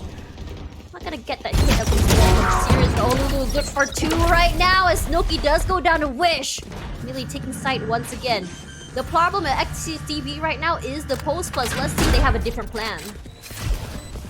Now they're actually going to be pushing forward, pushing towards hell, and this is not a crossfire that we expect to see, right? But then maybe a play of surprise, but surprise is going to be moving to kill, and 1,000 miles is going to destroy the recon, not giving them any information. But what might make all of the difference is the flank here from the killjoy. Oh my god, from behind, but Olulu's not able to take the kill, and it's going to be Valentine. So pressured for time as well. 1,000 miles hit first. It's gonna be a thrifty for Valentine. And now they take the guns as well. Last player They standing. die to the spike, Last round actually. in the half. What a round! It wasn't looking too great for XTB, but if you saw Olulu, I have to give her 100% credit for this one. She just stayed as quiet as a mouse underneath, played left and right, knowing that you saw their chamber running with an op. And in that situation, for Sirius, what am I supposed to do? I only have an op! I'm not able to get these hits if you're not gonna stand still!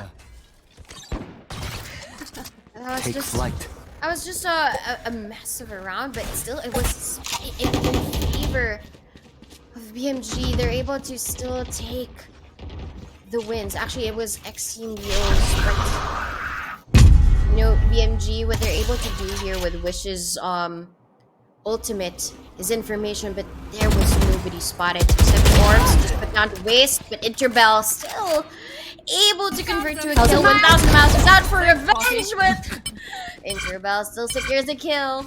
Interbell was just like, no one gets the orb, it's mine, please. She was so angry that someone decided to push into her area. That's my area, please. Don't be rude. Oh, this is Wish! Gonna get 1! Enough to get 2 as Olulu.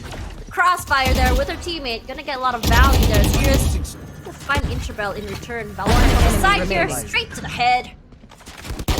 Now, situation with a 1 versus 3 Yam roll. All she has is a bulldog. Does get flashed as well. Also have 30 to push through seconds left. smokes. 3 crossfires looking at her. Does manage to Spike get 2 planted. boathouse here. They do know that she's like close by. Still good for 1. Gonna be paranoia away. Gonna have to move. Like the repositioning from her. She's good for 2! Roll! Good for 3! She is turning a situation that's not supposed to be winnable into a winnable situation just by getting those items. Yeah, when you said she was only holding a bulldog, the first kill, and then when she Switching picked up sides. a vandal, just really a complete turnaround for her. And her being able to do these clutches, it wasn't something that we expected because of the sheer number that was behind her. But her determination, her being able to stay in control, even with all of the utilities thrown at her, is what made this clutch happen. It's a great showing. One of the most impressive clutches I've seen. Only 30 HP left and able to do that. This is my question. Where was those post-plant strats that we saw on Bind? Where were those crossfires? We are not seeing that from XTB right now, and we are seeing them get punished over and over by Black Magic because of it. We saw that. I thought that what we were going to see is that we're going to have 2 players look up toward Market and 1 player to plant, but because of how she's able to take up so much space, she wasn't scared to. She played the corner of inside Boathouse, was expecting them to both push out at least to Boathouse to get the kill. But I think that was a little bit of a miscommunication there, as one says, okay, I'm gonna push out, you wait first perhaps, or maybe because they didn't say that they were gonna push out. That's exactly what's going on. Yeah, and I mean, when it comes to the miscommunication, a small mistake can actually lead you to a lot of team morale going down. Then probably they would be also talking about it during the rounds, right? Like Valentine playing back and missing the Hunter's Fury, and even choosing to do the post plant so far behind just to really rely on the shock bolts. It's gonna work for some time, but it's not gonna always work. And the team of BMG, they always find the timing. They would always try to defuse the spike, but not being able to be pressured by any of it. Okay, I'll just go down and be killed. But still, I have teammates to half defuse it once you get the kill. I mean, that's the case for BMG. I'm really liking that protect the diffuser situation as well. I think the idea is I think they really learned from what happened on Vine. They knew that what they saw from Interbell was those post-plant setups, post-plant lineups, those orbital strikes as well. So what they do is they just sit us wait, because honestly, we're okay. It's gonna be one here or at least one far back, and the idea is because you don't have that advantage numbers. I think the only time where it's really good to play those far back plays is if one, you are the last man standing or at least last woman standing, or number two, you have advantage in numbers on the site. Because without your teammates to give you that information, it's hard for you to play post plant. And I think if you're playing alone, it's that situation where it's the last resort. You want to survive as much as you can. You just want to buy some time. Regardless, we are going to be seeing the switch. Hopefully this also means a reset in mental for XTB. This is their map pick, but 8-4 I wouldn't say is a bad score moving forward, as we all know that personally I think that this map is more attack oriented than defense oriented.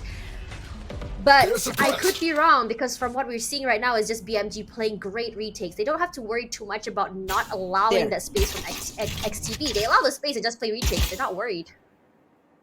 Yeah, and when your post plants, or sorry, your retakes are actually good, then theoretically your push is gonna be great, right? And Move is gonna be leading this. Mid Not with the control. lead. Yeah, and Move actually gets the first kill. She anticipates that there's gonna be one confirmed because of all of the damage that she's taken. But what she doesn't know is that the Interbell here, she's down 1,000 miles, is able to clear the site.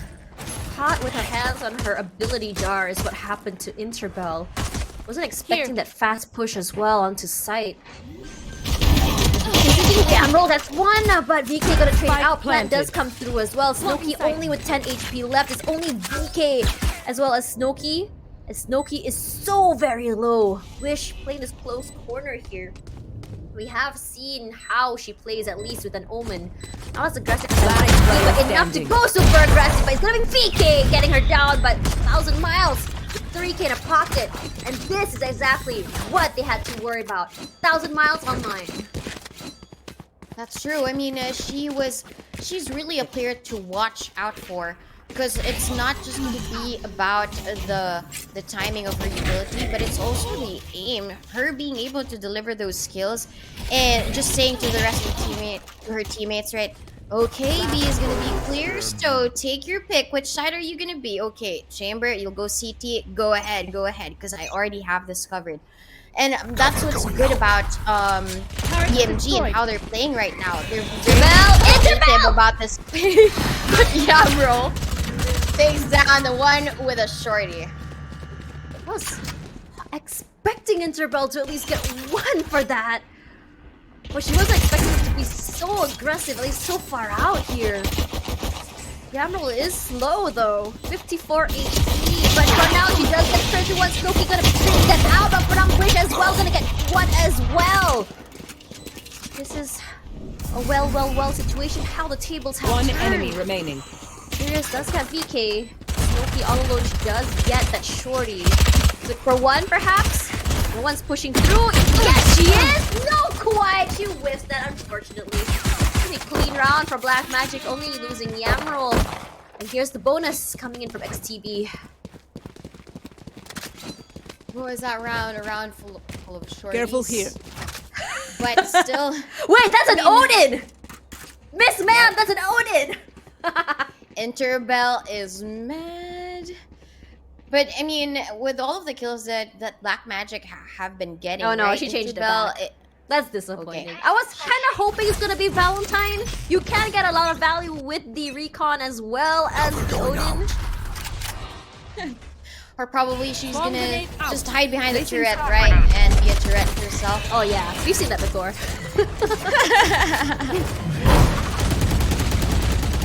Immediately on the site for now. Playing in her smoke. Oh, right, gets one, gets two, not quite. be moving together. Interval is good for 1,000 miles, but Yamroll gonna find her in return. 8 HP left for Yamroll, but they don't know Sirius is by logs. Are you gonna check your corners? Is the question. Does that flash there? Good for 1, good for 2, perhaps. Yes, no, yes, she is. Sirius. What was that? Olula was kind of caught off guard there. A little Out bit of distracted charges. with what's happening onto the side here. Scanning ahead. Recon card out, but the spray onto One Wish is 2, and Valentine gonna bring it back. 3K in the pocket. I would have to give it to you, Valentine. Very, very clean bleed. That's true. When it comes down to the club, right?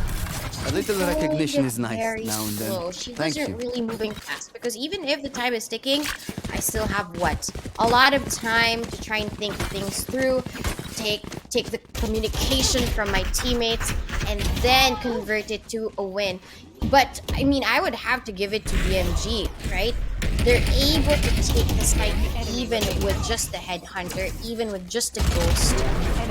So it just really, they can also be as good in the attack with the rifles. And at this point, X Team BO, they just have 2 Spectres, 3 actually. So I don't think if this is gonna be enough for them.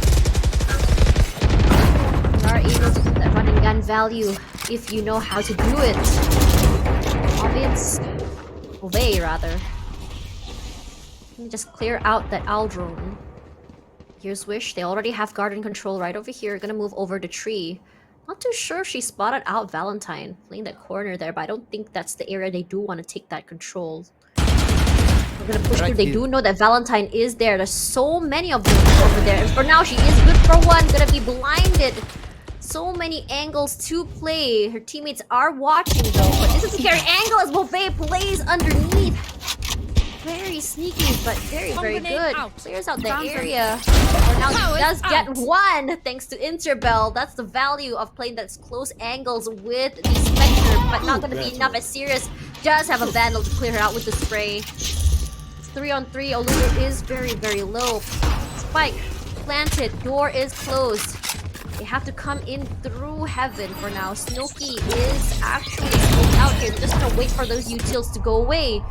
They just get paranoia through, but Paranoia is good for 1 wish. She's gonna be traded out for now, regardless of the paranoia. That's raising her life, but Bo3 and Sirius get 1 each. It's gonna be very, very clean. 11-5.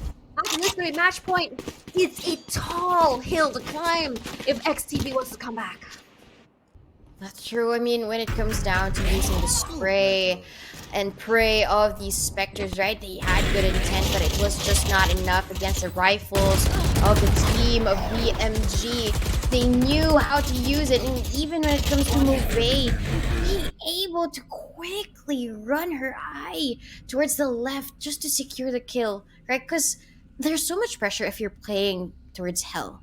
Because you would hear the footsteps, you would see all of the utilities coming out, as opposed to you just playing there in A main during post-ban. But her being able to just not move a muscle, but her being able to get all of these kills through the sprays just makes all of the difference. And she was low at that point. I think XTB's problem is more of they're not confident enough to take up space like we saw on Bind. We're seeing the opposite, rather. We're seeing BMG take up space, and it's a lot of space. They're not afraid to take up catwalk, take up garden, take up tree. They're the type of team that we are seeing Valentine play a little bit too forward here as well. And as a Sova, honestly, without that escape, it's not a situation you want to put yourself into. Because you can't get that pick to get up like Arena. You can't dash back like Jet or satchel out like a Raze. Get out of my way! Regardless, Enemy I'm suppressed. gonna find 1 on B main, but this is a very aggressive XTB. This is the XTB that I want to see play more aggressive, that we didn't see on this map at all, unless it's a Thrifty. It's quite different. I think the tides have actually just gone in favor of BMG. And XTB, they're struggling to get the kills because of this execute from them. Valentine doesn't even catch somebody with that. At least Yamroll gets 1 with this shorty. DK is so very low. Play the corner here. Just 1. Did she get her? If she does it, the Snowkey will be getting 1, but 5,000 miles will get 2 for now. VK and Valentine picked out here. Interbell has to reload. Wasn't able to get that kill. Snowkey and her will be playing together here. Yamro in the round corner here. Wish is good for 1. Is she good for 2? Yes, she is. Clean round. Wasn't necessarily cheapest either.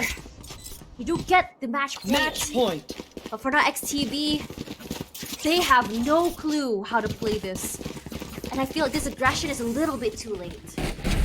Yikes. That's true. I mean, when it comes down to the aggression, yes, they had good intent. But it's already match point. It's gonna be too little too late for them. But when it comes down to the post plant, right? The rest of the members there, I would imagine playing like Wish. It's chaos outside of the site, but I'm just here. I'm waiting for somebody to walk in. And every time somebody would walk through the crosshair, she gets the kill. And that's what's great about BMG. They're not just good about the attacks, the pushes. They're also good about just staying still and waiting for the opponent. They're very patient. And XTB, they're not as good as that. At least here, they were good in Bind. But here in Ascent, it's like they've lost control. They've let Move and Yamro take control. It's a situation where they're allowing them just to go wherever they want. The whole map is their oyster when you think about it. Look at this. Yamro's able to take mid so easily. And no one's even watching it again after the smoke goes down. That recon isn't going to get that value that they wanted. Finally does find Yamro though. But are they going to react to that information is the question. As quickly they rush onto the site. Are going to see the CP come through as well. Interbell gonna be spotted out. They know where exactly she is as Yamro gonna push forward. Gonna try to get the pick. They don't know that she's there, but there is the lockdown coming as well. Valentine, they notice one there. Does get her finally in the end. Here comes the Hunter's Fury as well. There's still one more. Catwalk does bring out the gun, but for now, Sirius will be the one taking it home.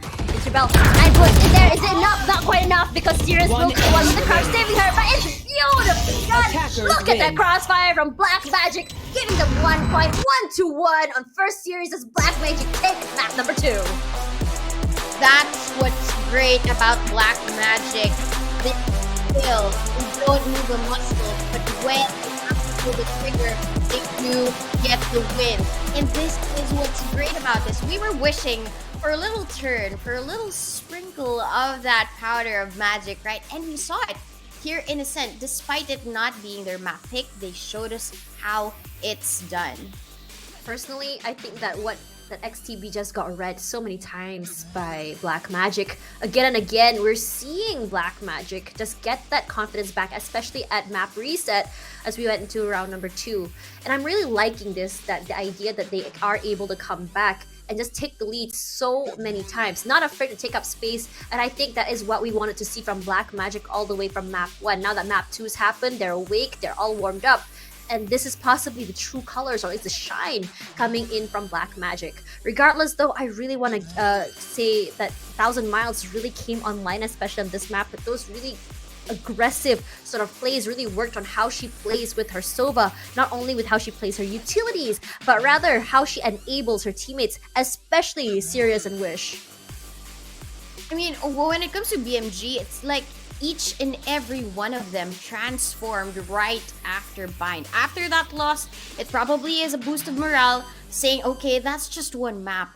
This is Ascent, and we have the most control. And probably, okay, we can get a little bit more comfortable with our picks. Wish as an Omen gave a lot of space, not just about the smokes, but also the precise use of the paranoias. And even Move not being scared about anything else just really gave them that boost of confidence. I mean, probably they talked about it during the timeouts, during that break that we had, and it's really more of that form of a team that we want to see from Black Magic.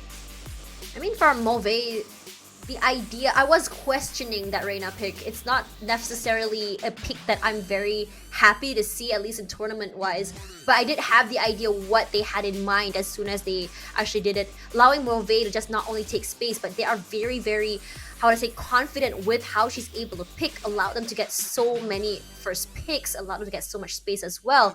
And in that situation, when it came to taking up space, they didn't really need to play together either, if you think about it, just because they're aware that Mo3 is able to get out of that alive, able to get that overheal. Regardless, for 1,000 miles, I'm liking that how she's able to get those really great headshot sprays, those taps just come through. In Trebel, yeah, it looks great for her, especially when it comes to how she was utilizing her utilities. But what I'm not seeing from XTV is that same sort of flexibility that we saw on Bind. It's like they're doing the same thing over and over again, and as Albert Einstein says, doing the same thing over and over and not getting results is insanity, and it felt like that for XTV. Yeah, I mean, in terms of the creativity, Bind was their map. And it seems like they're conserving their energy at this point. Because probably all of their strats and all of the things, like mix and matching these strats, were already poured out in that first map. But when it comes down to Ascent, BMG just showed us that magic and Sirius being able to take down all of the players with just a headhunter. Valentine showed us how it's done with that clutch, but after that, it was a little bit dim now for the rest of the members of XTV. BMG just showed us probably they also have the light in their favor.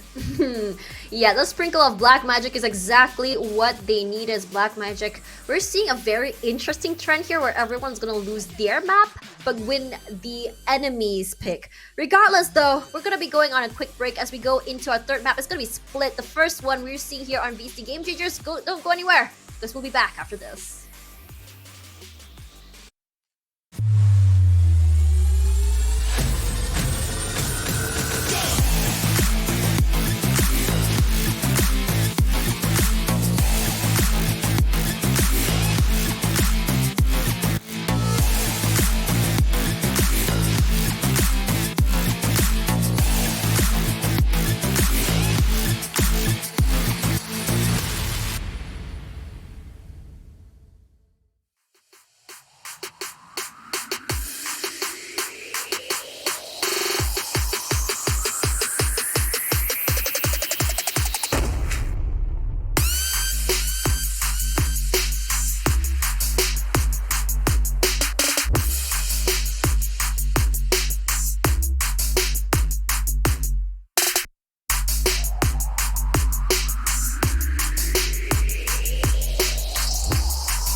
To VCT Game Changers APAC, this is stage 3, the last chance qualifiers.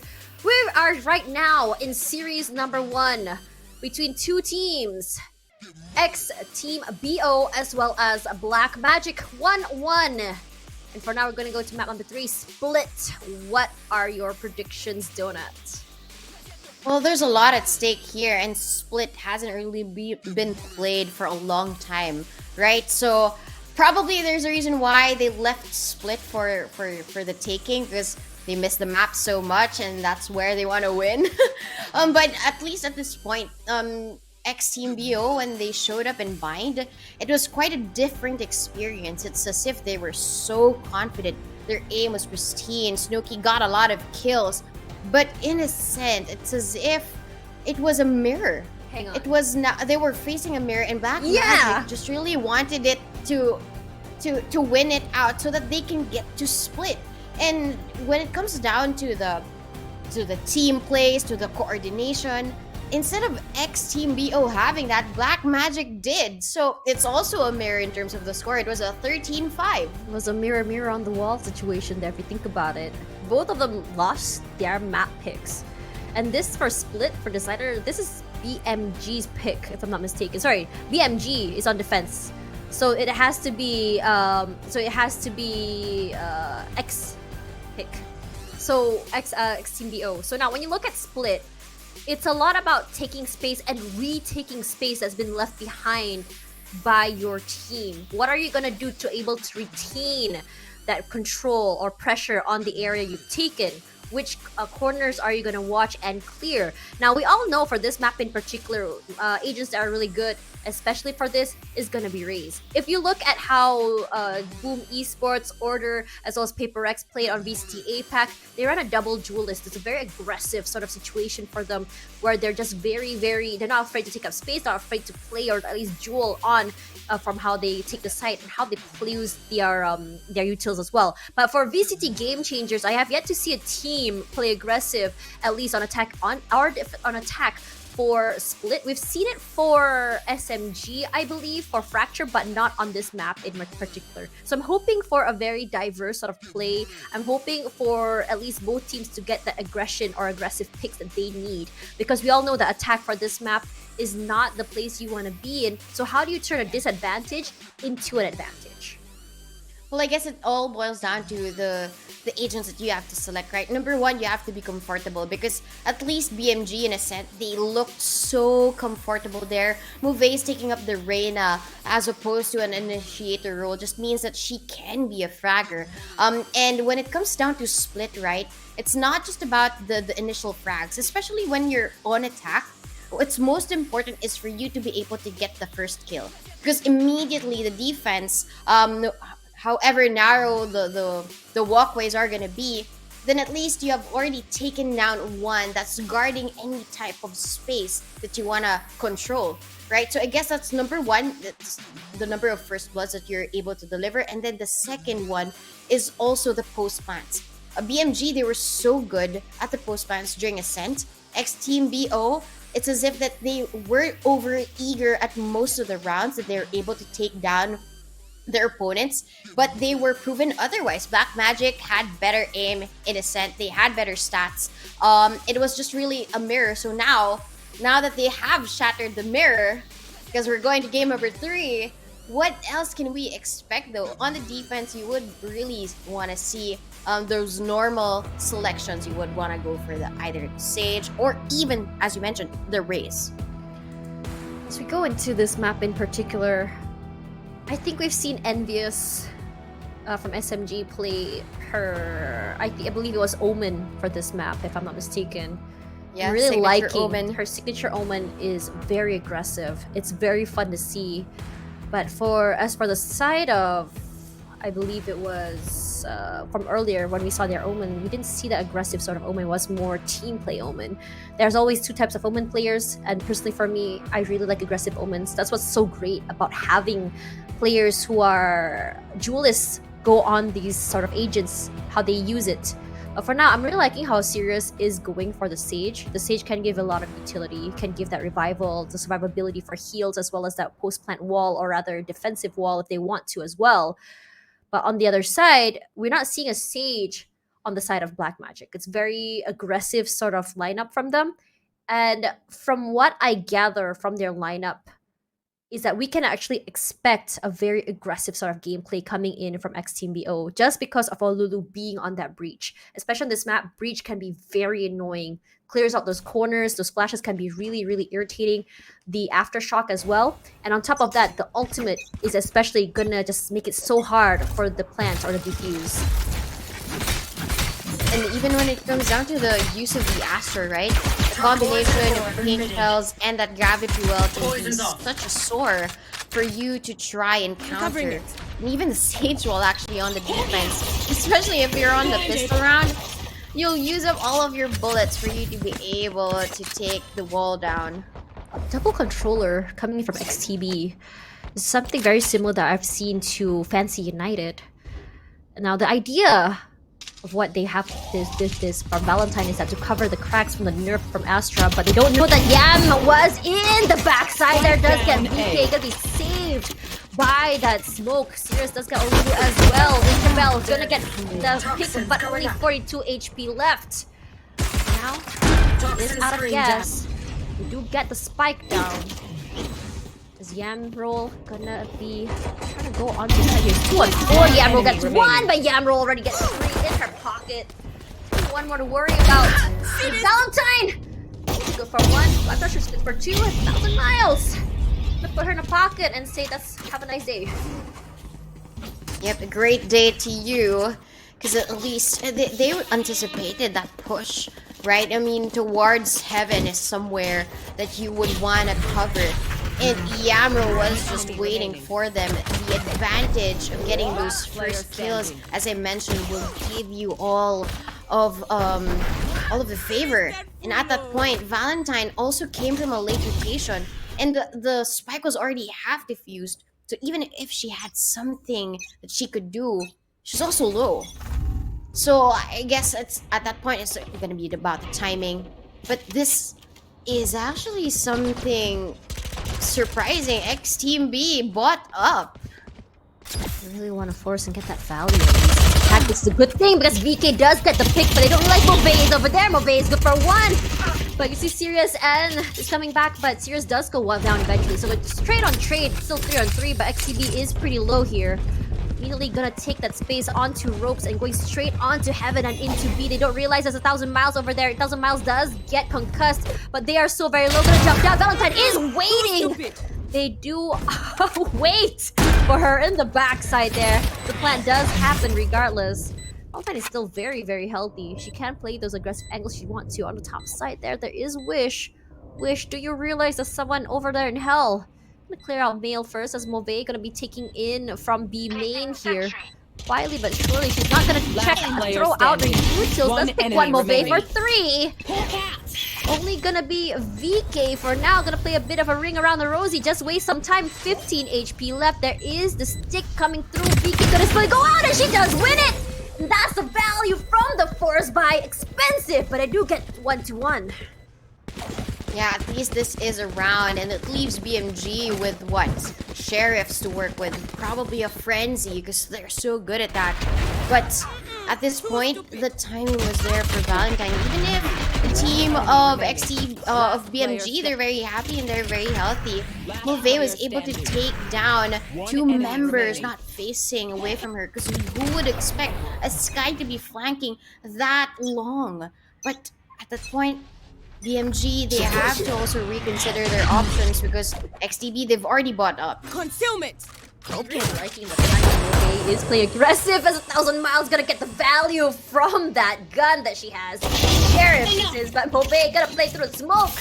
No one expects that push, and this is what happens when you give a very aggressive player either a sentinel or even initiator. Can't play as aggressive as that. You're not gonna expect them to actually push through. Olulu coming in through the smokes here. It's a double smoke rather. It's gonna be a little bit hard as Valentine just waiting for that flash to come through. Alzamal just waiting. Not good enough to get the head. Regardless, gonna be a 4-2-3 situation here as Valentine does get serious out of the way.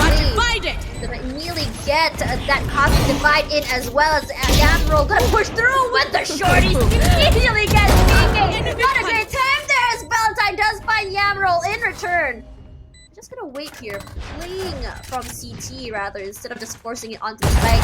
That Trailblazer gonna find it. They do hear the tap come through. Gonna get flash as well. They do know Lulu is right there, at least close. But now Lulu is 2 for 1 with the Guardian. Gonna flash out there, but gonna get sprayed out. Mauvais is not scared to push through.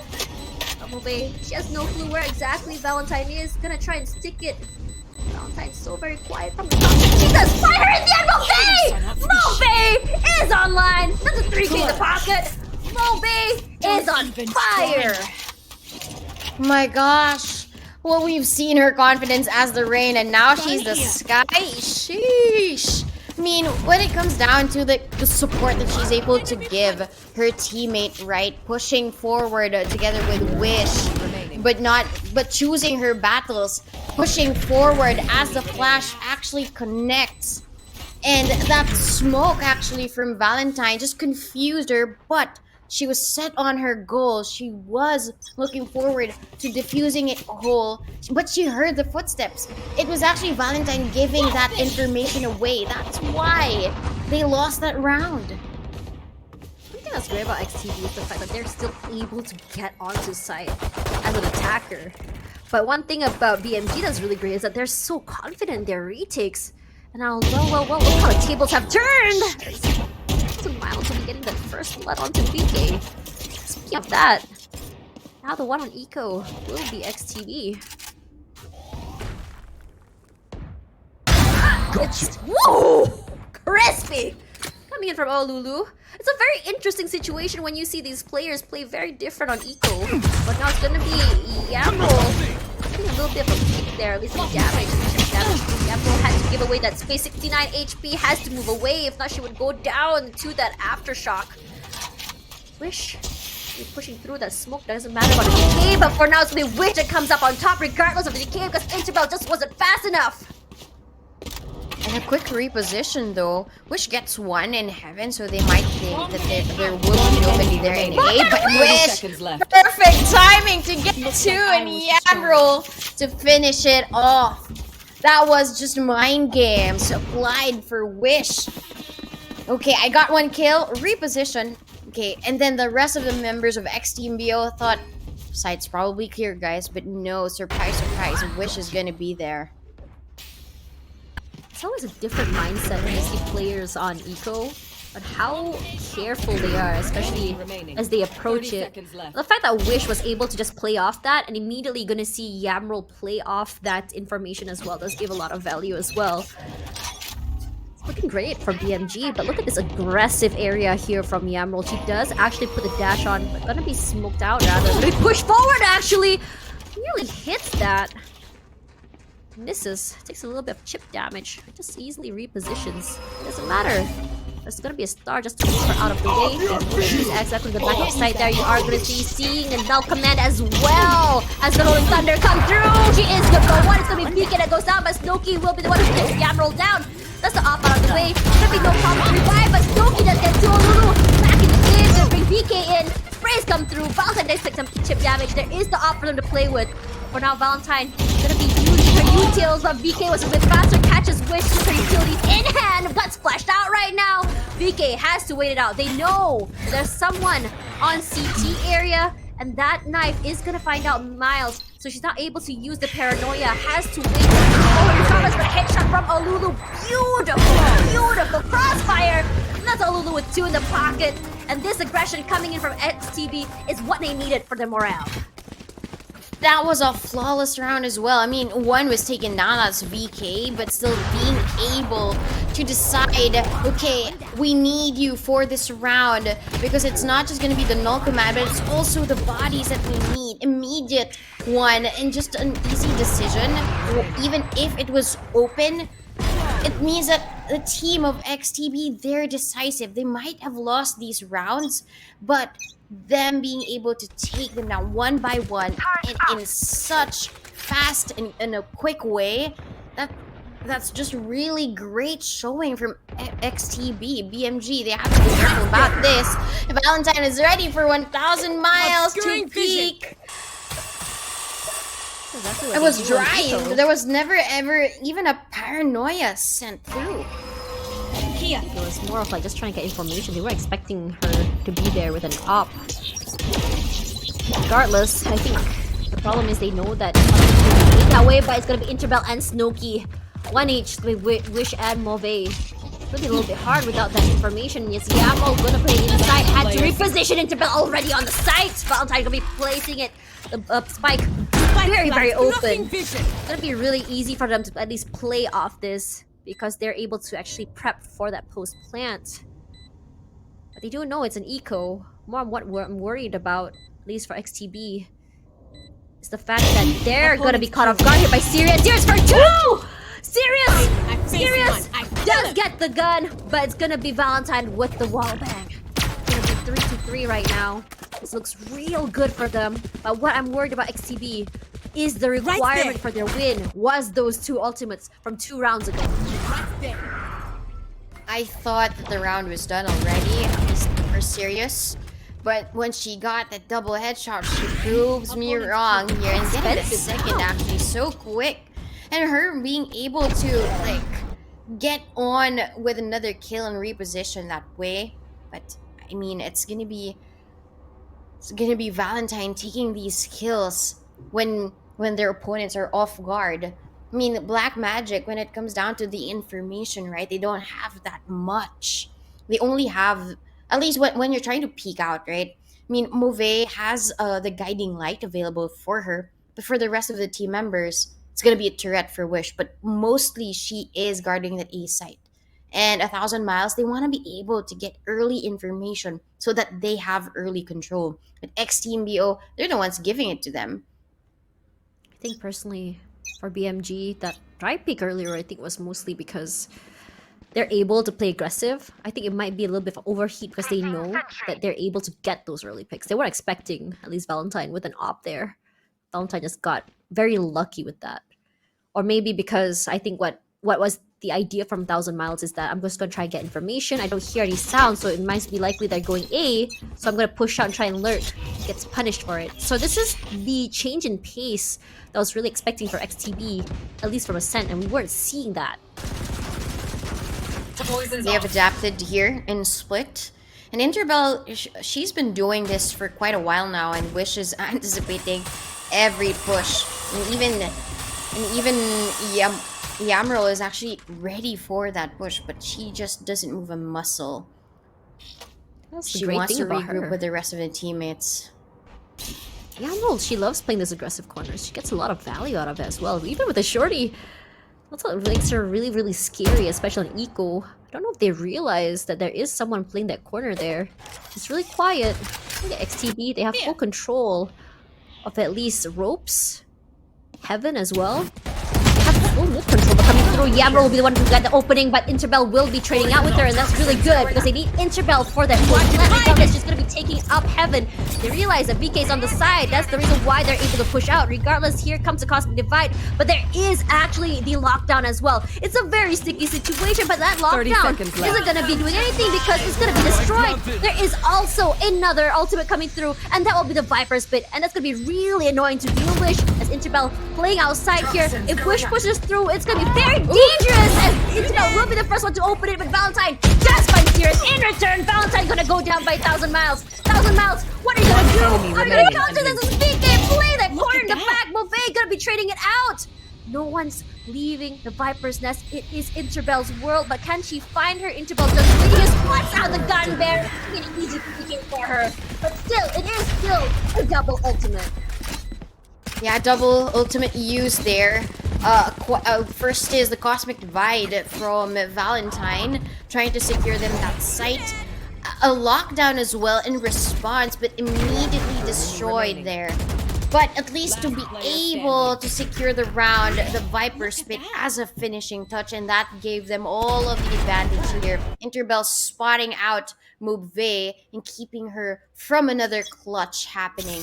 And XCB, you're correct. This is the pace that we want to see. They mix and match different types of pushes. It's always going to be Interbell with a flank. Sometimes not, just to really get them off guard. But also, a push out isn't something that they would expect. Yamro's is waiting here with a Sheriff. But immediately, Snowkey gazes her eyes on Yamro and gets a kill. Timing was unfortunate by Valentine. They gotta get Mauve. Gonna work a second time. Is Interbell gonna find Wish? Interbell been really stepping up this game. 1,000 miles! Gonna find her in return. This is not a great situation here. Plant does come through, but they don't have those smokes that they need, especially from Interbell. Serious, smoked out. Really hard to push out through that nebula. 1,000 miles. She does have, or at least an idea that no one is on A. Still 2-on-4 situation, but we've seen the clutches come through from BNG. We're not serious. I will win that. 1,000 miles will win that at least. Does have a rifle with her. Does get that value. But now she's gonna catch Snooki off guard. That's a 3K in the pocket. And they hear those footsteps right now. What are you gonna do with 1,000 miles? It's a crossfire now. Gonna put that cover through, but there is gonna be the gravity well. Not able to do anything. There's gonna be the aftershock as well. Valentine gonna get it out of the way. It's gonna be very easy for them as they do get the round. Player standing. They do get the round, and that was just a great way to play for time for Valentine. The use of that gravity well can be so annoying. And 1,000 miles was just almost there trying to get the clutch. Her being able to take down 2 in that process actually was a glimmer of hope for them. But Valentine just sneak through. If you're a controller and you play with your smokes, I will as well. And this is what we want to see from XT, right? Right after their loss, Innocent, there's a show of life for them. But good control for BMG to throw out the utility, but there's not much that XTB has thrown their way, so they're going to be ready for this push. It's really hard to be post-plan or retake rather. 1,000 miles, they don't know that they have full control of Heaven. I'm gonna smoke that out. But this is what I like about XCB, is that she thought that they were already on Heaven, but they're still on the entrance of A. This cut of noise is perfect because it gives you the idea that they're gonna rotate. But it looks like BMG is not swayed or phased because they're just holding their ground until they get that information. Regardless, it's already a lot of utils used. Wish has no more utilities. There's no more Trailblazer as well. But here comes Explosive Push. Smokey taking up that space. And here comes the party. She says Emil gonna fight 1,000 miles. Then she realizes on the other side is Bo3. Emil gets her out of the way. Interbell just waits. Yamro! Quick reflexes. Wasn't able to allow Interbell that pick. She does get suppressed. Valentine from the side here does what Valentine does best with those lurks. Still able to take that space will be VK. Snowkey just waiting here, but you don't know for the back there is still Valentine. Snowkey with 3K. It's very clean. It's XTB 3-6. 6 points on attack. It's just such a great situation. That's true. I mean, when you're down here in attack, right? I mean, it's gonna be hard to coordinate because of these narrow walkways, all of these corners that you have to check. But the team of XTB, by cutting down that noise, it eliminates the pressure that was really pressed on them right after all of the utility that BMG has thrown their way. Cutting down that noise allowed them to really rethink that round. And for them to be able to get that, even if there was also a buy on BMG's end with just 1 casualty, means that they're miles away from the strategies that BMG have been taking. BMG has been good when it comes to the retakes, and even when it comes to the push, as Wish actually takes Interbell out of the way. But still, What is that, Last player standing. Oh, Lulu.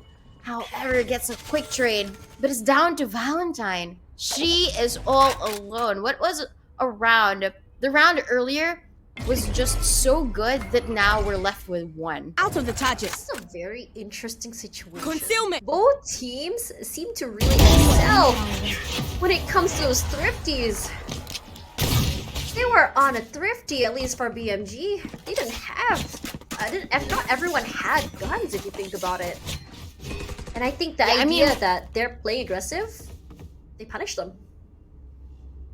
And I think it's also that feeling that you have nothing to lose. Oh, yeah, Right? When you have nothing to absolutely. lose, then you play at your best. You play as if you really won't think, okay, if I die here, it's okay. I'm gonna go down with the sheriff. And at that point, everything else was very, very tunnel vision for them. Okay, then I will just probably go down with one. But 1,000 miles, she actually got two in the process. And she wasn't afraid. Even if there was a flash coming her way, she just pushed forward.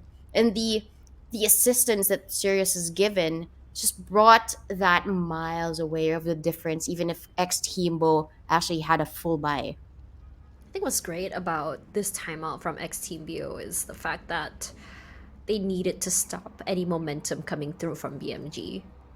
Because you all know that BMG, if they get a win, they tend to kind of roll off of it and say, fine, we lost that. That was not a good round for us. Let's take the timeout, talk to our coach, try to figure out how exactly can we change, because it seems like BMG is playing very differently this round. How can we counter those aggressive thrifties coming through from BMG?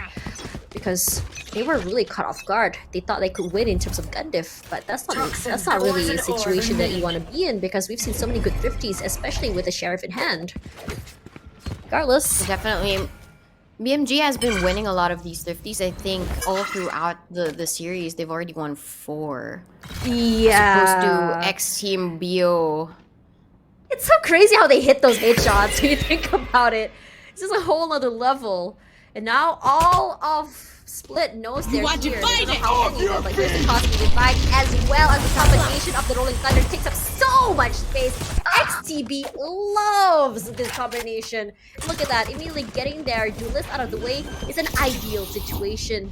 There's gonna be the plant come through. Sirius playing this corner right underneath Hell. But there's also three ultimates. Are you serious right now? Valentine already 2 in the pocket. I'm really liking the security coming through as they play with a combination of ultimates. 1,000 miles just pushing, but one Valentine already remaining. 3. Oh, with one more. Isabel, all she has to do is just stay alive. Olulu waiting in the back here. Move, who sees who first? Not too sure if she saw that gun barrel come through here. Is the sprays coming? But Valentine in the backside looks like to back up her teammate. 3 ultimates. Last round before the 3 switch. ultimates. If you are gonna spend it all on the side, you would wanna find another way in, right? Yeah. They tried to find a way through mid, but who's waiting there?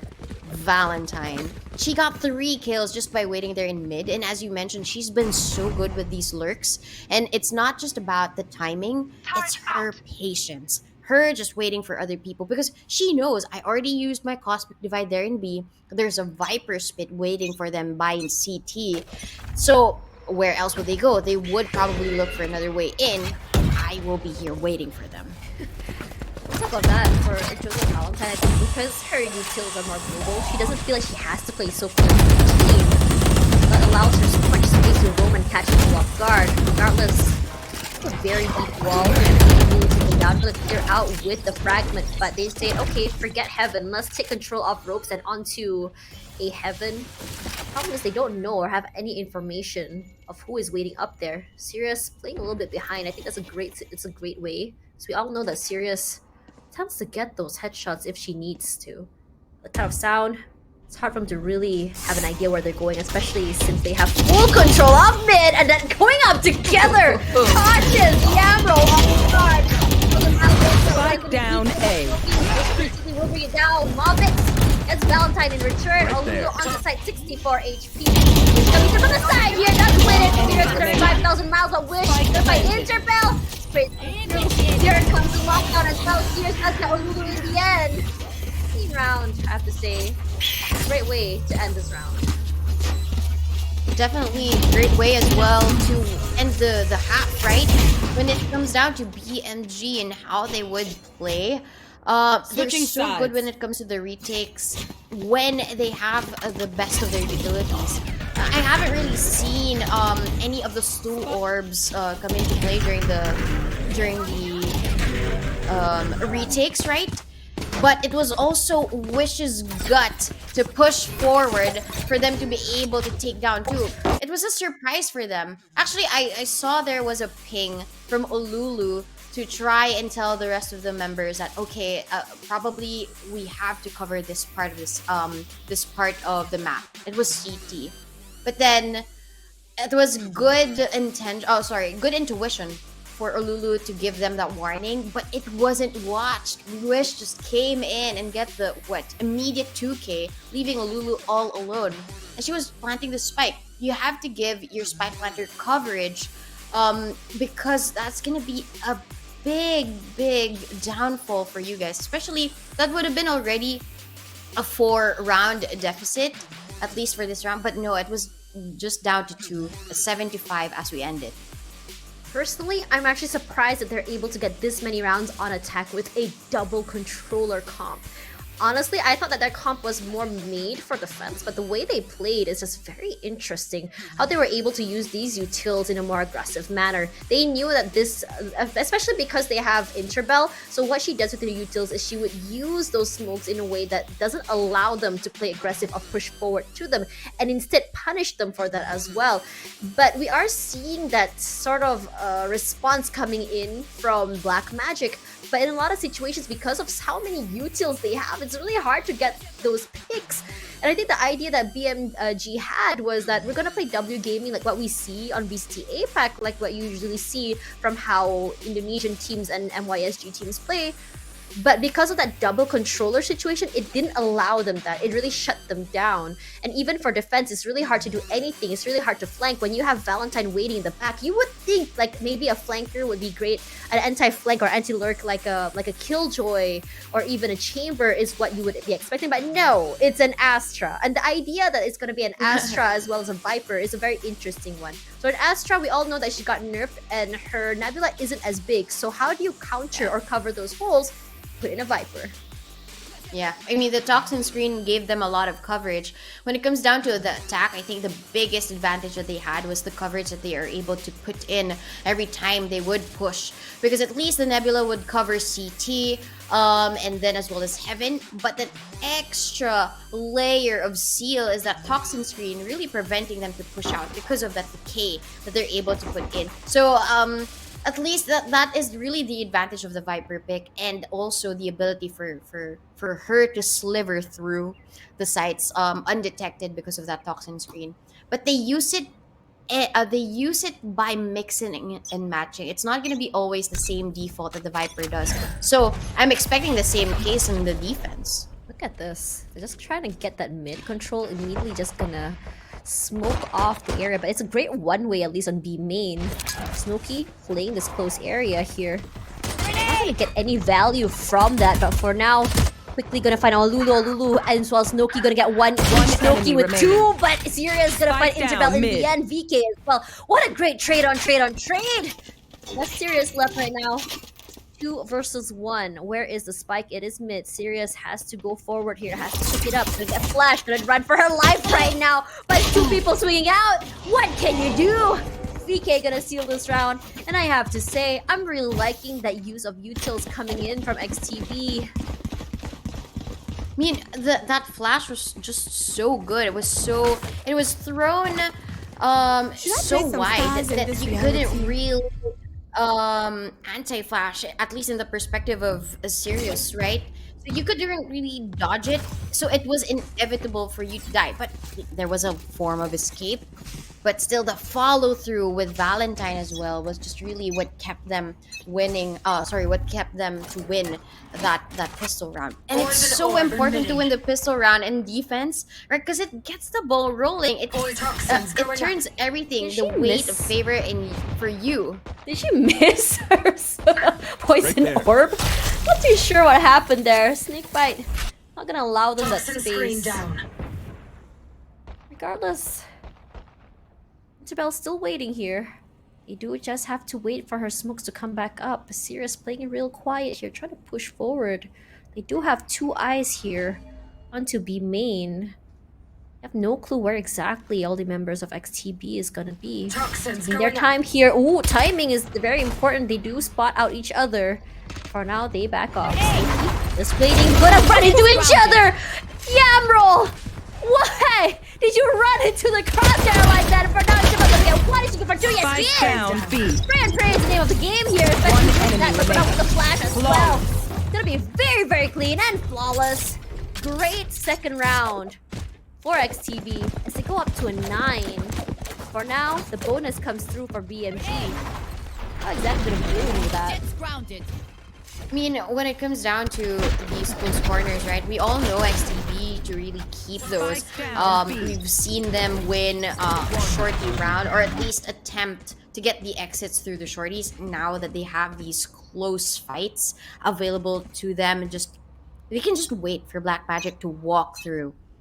But at this point, it's also the aggression that they have to stop for BMG because they have the sky available to them. They also have the jet to dash in. Although that was a little bit of an error for the dash in earlier on. But Interbell was so ready. Sirius had a rifle, but she did not expect a push from Interbell that long.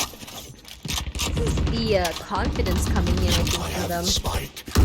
Because they were so far apart, so thinned out, getting picked off one by one. VK also wants to play aggressive, clearing out these aggressive corners. Because no one was there, they're like, okay, just gonna assume that there's gonna be someone coming in from main. This Nebula is gonna give them, but they don't realize that Wish did push through. You see that turret out there? See what Wish? Are you insane? You just pushed out, get a pick. Yabro gets one. Snowki gonna trade out. It's gonna be a trade there and an upgrade for Snowki, exactly what she needed. 3 on 2. Plant does come through. Wish gonna be setting up for the post plant. 1,000 miles still has paranoia. Still has all the utils rather. Are seeing the smokes come in 2 seconds, so she's just waiting for that. Does hear the footsteps though. Yeah, but Olulu and Snowki, they're both the fraggers. So They don't know she's there. 1,000 miles. She's gonna be ready for that. Snowki actually gets the kill, but Pain Shell is gonna be thrown to keep them away from their positions. One Out. enemy The pressure remaining. is there, but they still get the kills, and one was spotted. It's actually gonna be Mofei getting the first one, and one to defend the spike is her, and she gets the 6th for BMG. Holy Mofei! What a great way of doing this. XTB was punished for playing aggressive there. One thing that you have to really give it to Wish is the fact that she's not afraid to push through smokes. You don't expect people to push through, even with that advantage. 3 remaining. Right there. Olulu here. She thinks that there was a That was sense a of comfort, big, right? that was a big mistake, I think, coming in through that. They didn't clear out backside, so jumped out twice before sticking it. Now there's gonna be Interbell with the judge. Interbell wants to judge. This time they know that she's there. We got the value out of that though, because she wasn't able to get even close. It's gonna be a fast rampage through garage. What? She's gonna spam that. She heard a person taking the orb. You can't. Okay, at least you can try, but I'm gonna give you a little bit of damage because of that. This is a Lockdown very has to come different. in.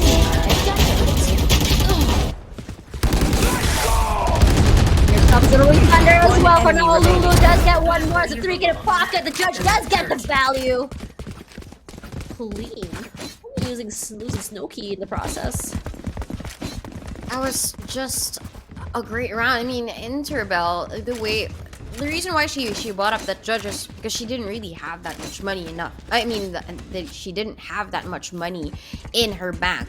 She bought up the judge. She established dominance. She just kept on spamming that, even if she knows that there could be a possible kill. But I can't really aim this quite right. And then after that, lockdown was in. There was also an aftershock from Olulu, but it did not destroy the lockdown. It got a kill. I'm a little bit surprised that everyone came in through B main instead of taking up space on Heaven as well, like they usually Right there. do. I think they were trying to rush it. They got Yeah. severely punished for this though. But now they're on as safe as VK starts the round strong. Yamroll taken out here. They're still push out and 1,000 miles down never A. misses. Now here's a Lulu clearing out that corner. Aftershock immediately gonna be caught out by Valentine. Doesn't come in straight out. That's by Infidel. Now to the end. Here it is. It's still very low. Right click to the face is what Lulu can bring to the table here. 1,000 miles. They do hear the teleport come through. She does still get the plant. That's at least some money for her. But we have seen BMG at least 1,000 miles do some of the most insane clutches we've ever seen. She does have a rifle in her hands. All she has to do is get that isolation. You're not gonna expect the wraparound, are you? Valentine, that's not a great place for you to be putting your utility. She does hear those footsteps come through as well. She spots out one over there. The diffuse come through. 1,000 miles is waiting for those big steps. Oh no! That everyone is good for one. Not quite as Valentine was ready. 3 crosshairs at the ready. If she didn't whip that, she was good for 1. Yeah, that was just You were all scared unfortunate. for her. Yeah, I mean, when it comes down to that, I mean, there was a poke, right? What, 1,000 miles? What she did was, okay, she had the kill ready. But that was a poke because there was a little bit of movement. And because of that poke, the rest of the members, they stopped everything that they were doing and they fixed their eyes on that Omen just to make sure that they get to 11. That's the amount of dedication that XTB has, right? Okay, I'm not gonna let this pass. We already have the lead. I'm not gonna give anything else to Black Magic. But Black Magic, at this point, I think one of the reasons why people want to get to LCQ is it's an easy way in to elite. But at this point, you are going against people who have experience, and we've been seeing the likes of Black Magic play as well. And 1,000 miles, she's been there. She's had stats all throughout all of the opens, and she has delivered. And she's somebody that we should be watching out for. But at this point, X Team Bo, it seems like throughout all of the stages, they have prepared for this moment and this moment alone. Because the team play for XTB outshines Black Magic's strategies, even on attack. As you mentioned, it's so hard to get into the sites for split. Double control as well. Looking at this is so impossible. Immediately with control already established thanks to Infidel. The Viper's good news is she already has a judge. That's exactly what you want to do. They'll be using that snake bite. They know that BMG is Viper in control. Obviously, Scream gonna go down, but it doesn't really matter.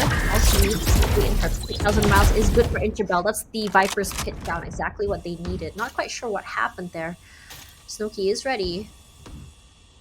BMG without Interbell, it's gonna be really hard just to take care of, just hold the site, because we all know the value a Viper can give in terms of anchoring. Cover going out. Miles and putting those smokes through as well, just to give her a little bit of leeway when he's coming up right here. VK with 3. Doesn't get anyone out, but does get 3 suppressions. So that's 5,000 miles in the end. VK good for 1. Yamroll gonna find VK in return. Yamroll so very low despite the suppress. But does it really matter when all you need is your gun?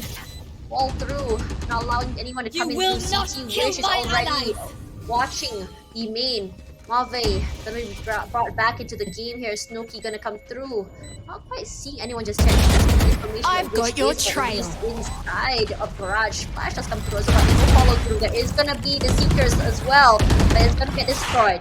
For now, match 1 is gonna be a Lulu there. Gonna quickly move forward here as well. It's 1, but there is gonna be Valentine with the trade here. Wish all alone. Valentine does make it. Brings us to match point 6 to 12. Tall order. BMG, what are you gonna do? That was already around that Match BMG point. had in their pockets, but immediately just slipped out because of Valentine. That was a great showing from her. I mean, when it comes down to the 3v3, I mean, you would immediately think that because of the positions of BMG, there was a double stack there in the back site, Wish there by the entrance, but that was just disintegrated, destroyed by Valentine immediately. And her being able to think Get out of my that way! she can actually just fake defuse, or she probably heard the footsteps of Wish there. just happened to match point so quick actually. Initially it was so close, but when X Team Yo got to the defense, it's as if BMG has no idea on how to really break down the walls of X Team BO. How split BMG is right now.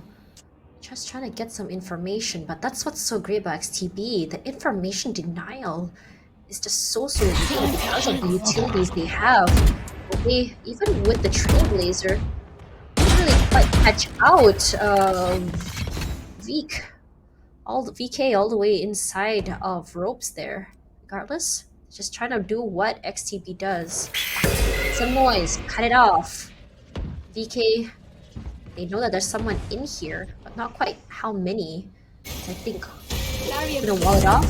Instead of taking that, immediately break it out. Immediately gonna take all the advantage onto seconds heaven. left. And for now, Yamroll is already with the Stormblade. Gonna come through. Interbell gonna get one. Gonna be Sierra is good for two. Gonna be Move. And Valentine gonna find Yamroll. Right there.